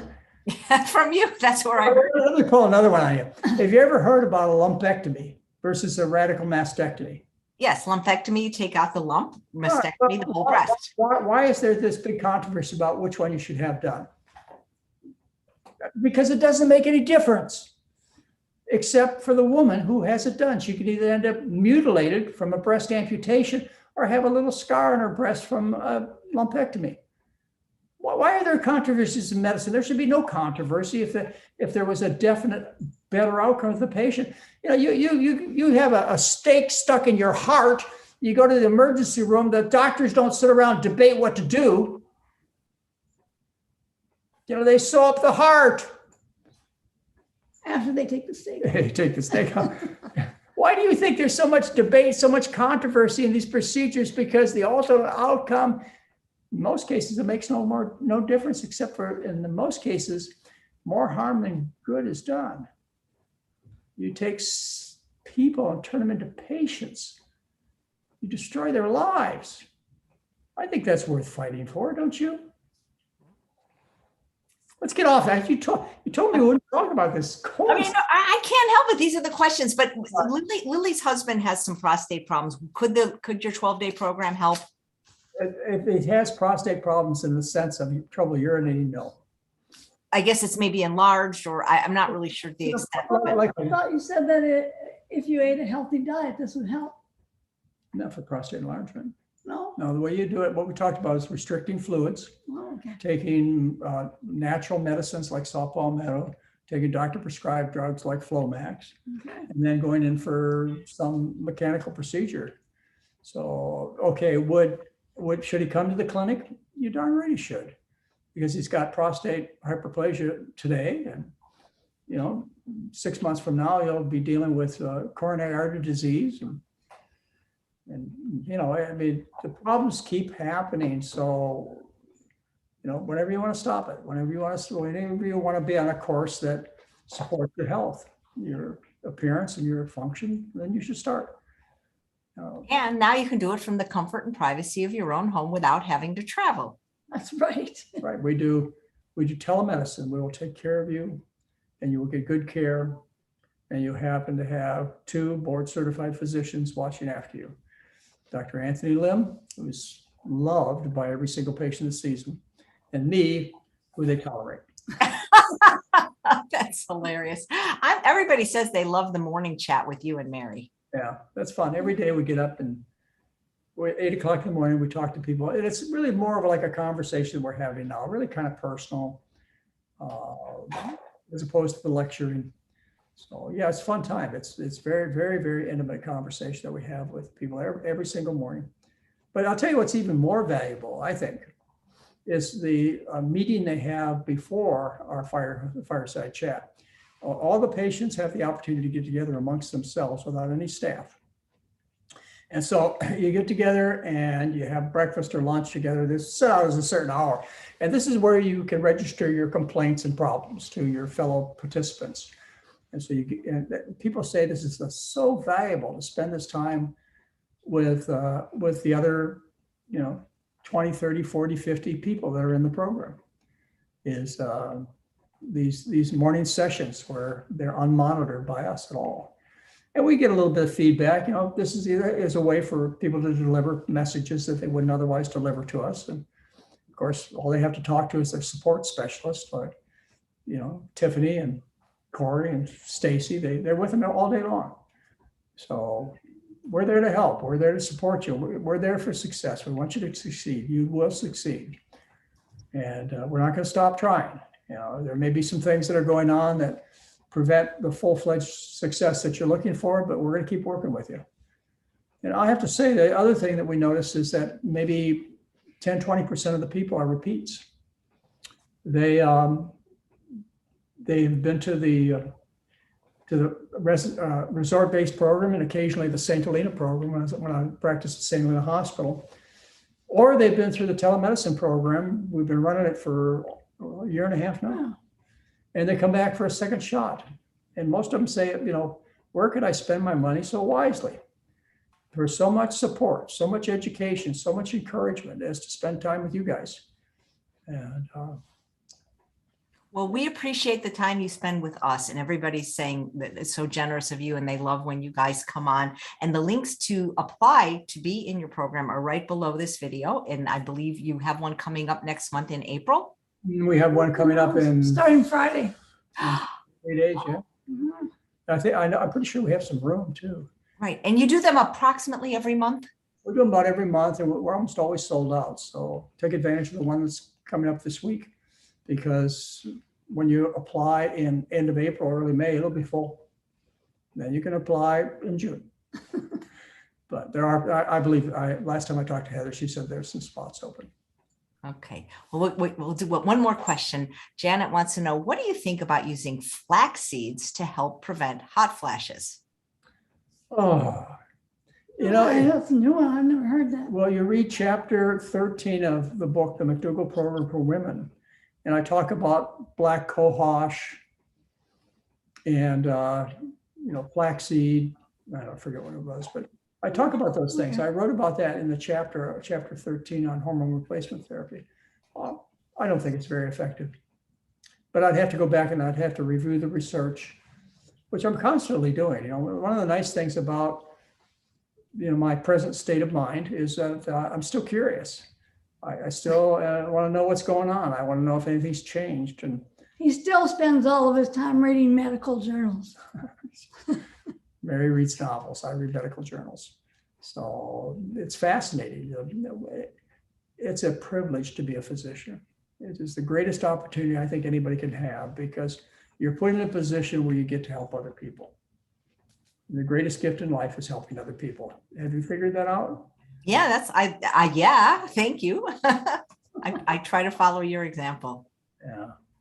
She says it helps her, so then she should probably do it. She's what? She says it helps her hot flashes, so she should continue to do it. Why not? Well, you're eating flaxseed oil. It's flaxseed oil, right? I think she's doing the whole flax seed. Oh yeah, it's the ligands that are supposed to be so good as far as helping with hot flashes. And the nice thing about eating flaxseed is that most of it goes through without being digested. But I can show you animal experiments, and some of you are offended by animal experiments, but I can show you animal experiments where feeding flaxseed oil to animals after they're induced to have cancer by carcinogens, you end up with a tumor mass 1,000 times greater in volume than those who are put on the low-fat diet from flaxseed oil. So you can find that yourself. It's on my website. Just go look up flaxseed oil and cancer. It's there. What novels are you reading, Mary? Let's do you read them? Do you actually read the book, or do you do Audible? I do. No, I do a Kindle. Kindle. Wow. I don't like the Audible ones because then I just sit there and listen. I would rather read it myself. That's interesting, because I love Audible just because, I don't know, I'm lazy, I guess. Somebody's reading it to me. Yeah. Well, let's see. The last series I read was about the Dragon Riders of Pern, because I read it years ago, and I decided to read it again because I'm going to try and get my 10-year-old granddaughter to read it. And so I thought if I read it first, I could talk to her about it. And then her mom started reading it, and she's read all of them now. And so, and then I read the new Andy Weir book that you're reading now. Oh, okay. Yeah, I'm reading a book. I forgot the name of it already. And let's see, what else have I read lately? She reads a lot. Hey, have you seen Bad Vegan on Netflix? Well, we started it. Yeah. Oh my God, that is such an interesting documentary, because I mean, that is just really interesting. What can I say? I actually invited her to be on the show, but I didn't get a response. Yeah. Well, it kind of reminds me of the stories that went on about Roxanne's in San Francisco years ago. Right, but I don't think Roxanne actually went to jail, right? I don't. Yeah. There are a lot of good rumors around. Yeah, there's that. I remember that time because I went to the same culinary school as her. Yeah, that's so interesting. Yeah. Well, guys, it's just so fun spending my birthday, especially with you, but any day spent with the McDougalls is a wonderful day. And I know you're going to come back next month. You know what you're going to talk about. Well, I don't know. He'll probably want you to suggest something. Yeah, if anybody has any things they'd like me to discuss. Have you done the GI tract yet? Because there's a lot of. I did one of your GI seminars. My summits. Okay. Well, let's see. What other body parts have we skipped? You've done the heart. You've done the breast. We did the breast cancer. We did the heart. We did the diabetes, metabolic system. We did autoimmune diseases. Oh, I don't know. How to have a happy marriage? I don't think that has anything to do with food. It does. And Anyway, you did the obesity. You did the that one. well, I'll try and think of something. I'll try and think of something to make it worthwhile listening to, AJ. Well, people would love to see you guys cook. Maybe. Maybe. You wanna Let's wa- say that's maybe for You sure. want to watch me make oatmeal? Well, you know what? As crazy as that sounds, they would. They really, they don't believe how simply we eat. And that's why I don't do these what I eat in a day video, because it would be the same video every day. Oh, yeah. Yeah, that's something you need to get over, is the idea that you need a high variety diet. People are very monotonous in their eating. You eat the same thing for breakfast every day. When you go to a restaurant, you order the same thing off the menu at that restaurant every time you go. You know, there's just a few things that you really like. Now, for those people who think that this is too monotonous, too boring, like I told you, Mary's published over 4,000 recipes. So you can try something new every day until whatever, whatever you can do it. And you probably don't even make like a tenth of them. Oh, no, I don't. But we only have a few favorites. We told you what we eat, basically. I went through the Starch Solution book a couple of days ago, and I folded over the pages of my old favorites and bought some of the things I need. So I'm planning to try some of my old favorites again. All my original books got burned up in the fire, so I had to restart with new books and mark them up again. Great. Well, always a pleasure to see you. Happy birthday to your daughter, Heather, who shares my birthday. Happy birthday to you. Thank you so much. Hey, you know, Dr. AJ, you can have a piece of carrot cake today. You know, I'm actually going to eat the same thing I always eat because I love it. You know, I will have a piece of apple pie, but it's a healthy apple pie that I make with dates and oats, and it's very low fat, and I'll have that tonight. Oh, that's good. We Put a candle in it. Yeah. we have birthday cakes on our birthdays. We have 15 birthdays every year. You know, with all the We members. don't get together with them all the time No, anymore. but we used to, again, before the fires. And, but at the birthday parties, we always have a little birthday cake. It's usually a vegan, it's always a vegan birthday cake. And we have one about this big. And we, with the grandkids, it ends up about half being eaten. And the rest, nobody wants to take home. And when you're not eating rich food all the time, it becomes not an acceptable part or an enjoyable part of your diet. Oh, we just had a birthday cake last month for Mika's birthday. Yeah. And even the grandkids, little tiny pieces, and they only ate a little bit and didn't save any of it or anything else. That is incredible. Well, thank you again. It's such a pleasure spending time with you. And thanks all of you for watching another episode of Chef AJ Live. Please come back at 3 p.m. when I have another show with Zell and Ruben Allen. They are the proprietors of Veg Paradise blog, and they've been vegan over 30 years, and they're in their 90s. We've got a couple older than you guys. How do you like that? I didn't think anybody was older than us. Yeah, there are a few. Thanks so much, guys. You have a great day. I hope to talk to you soon. Bye-bye.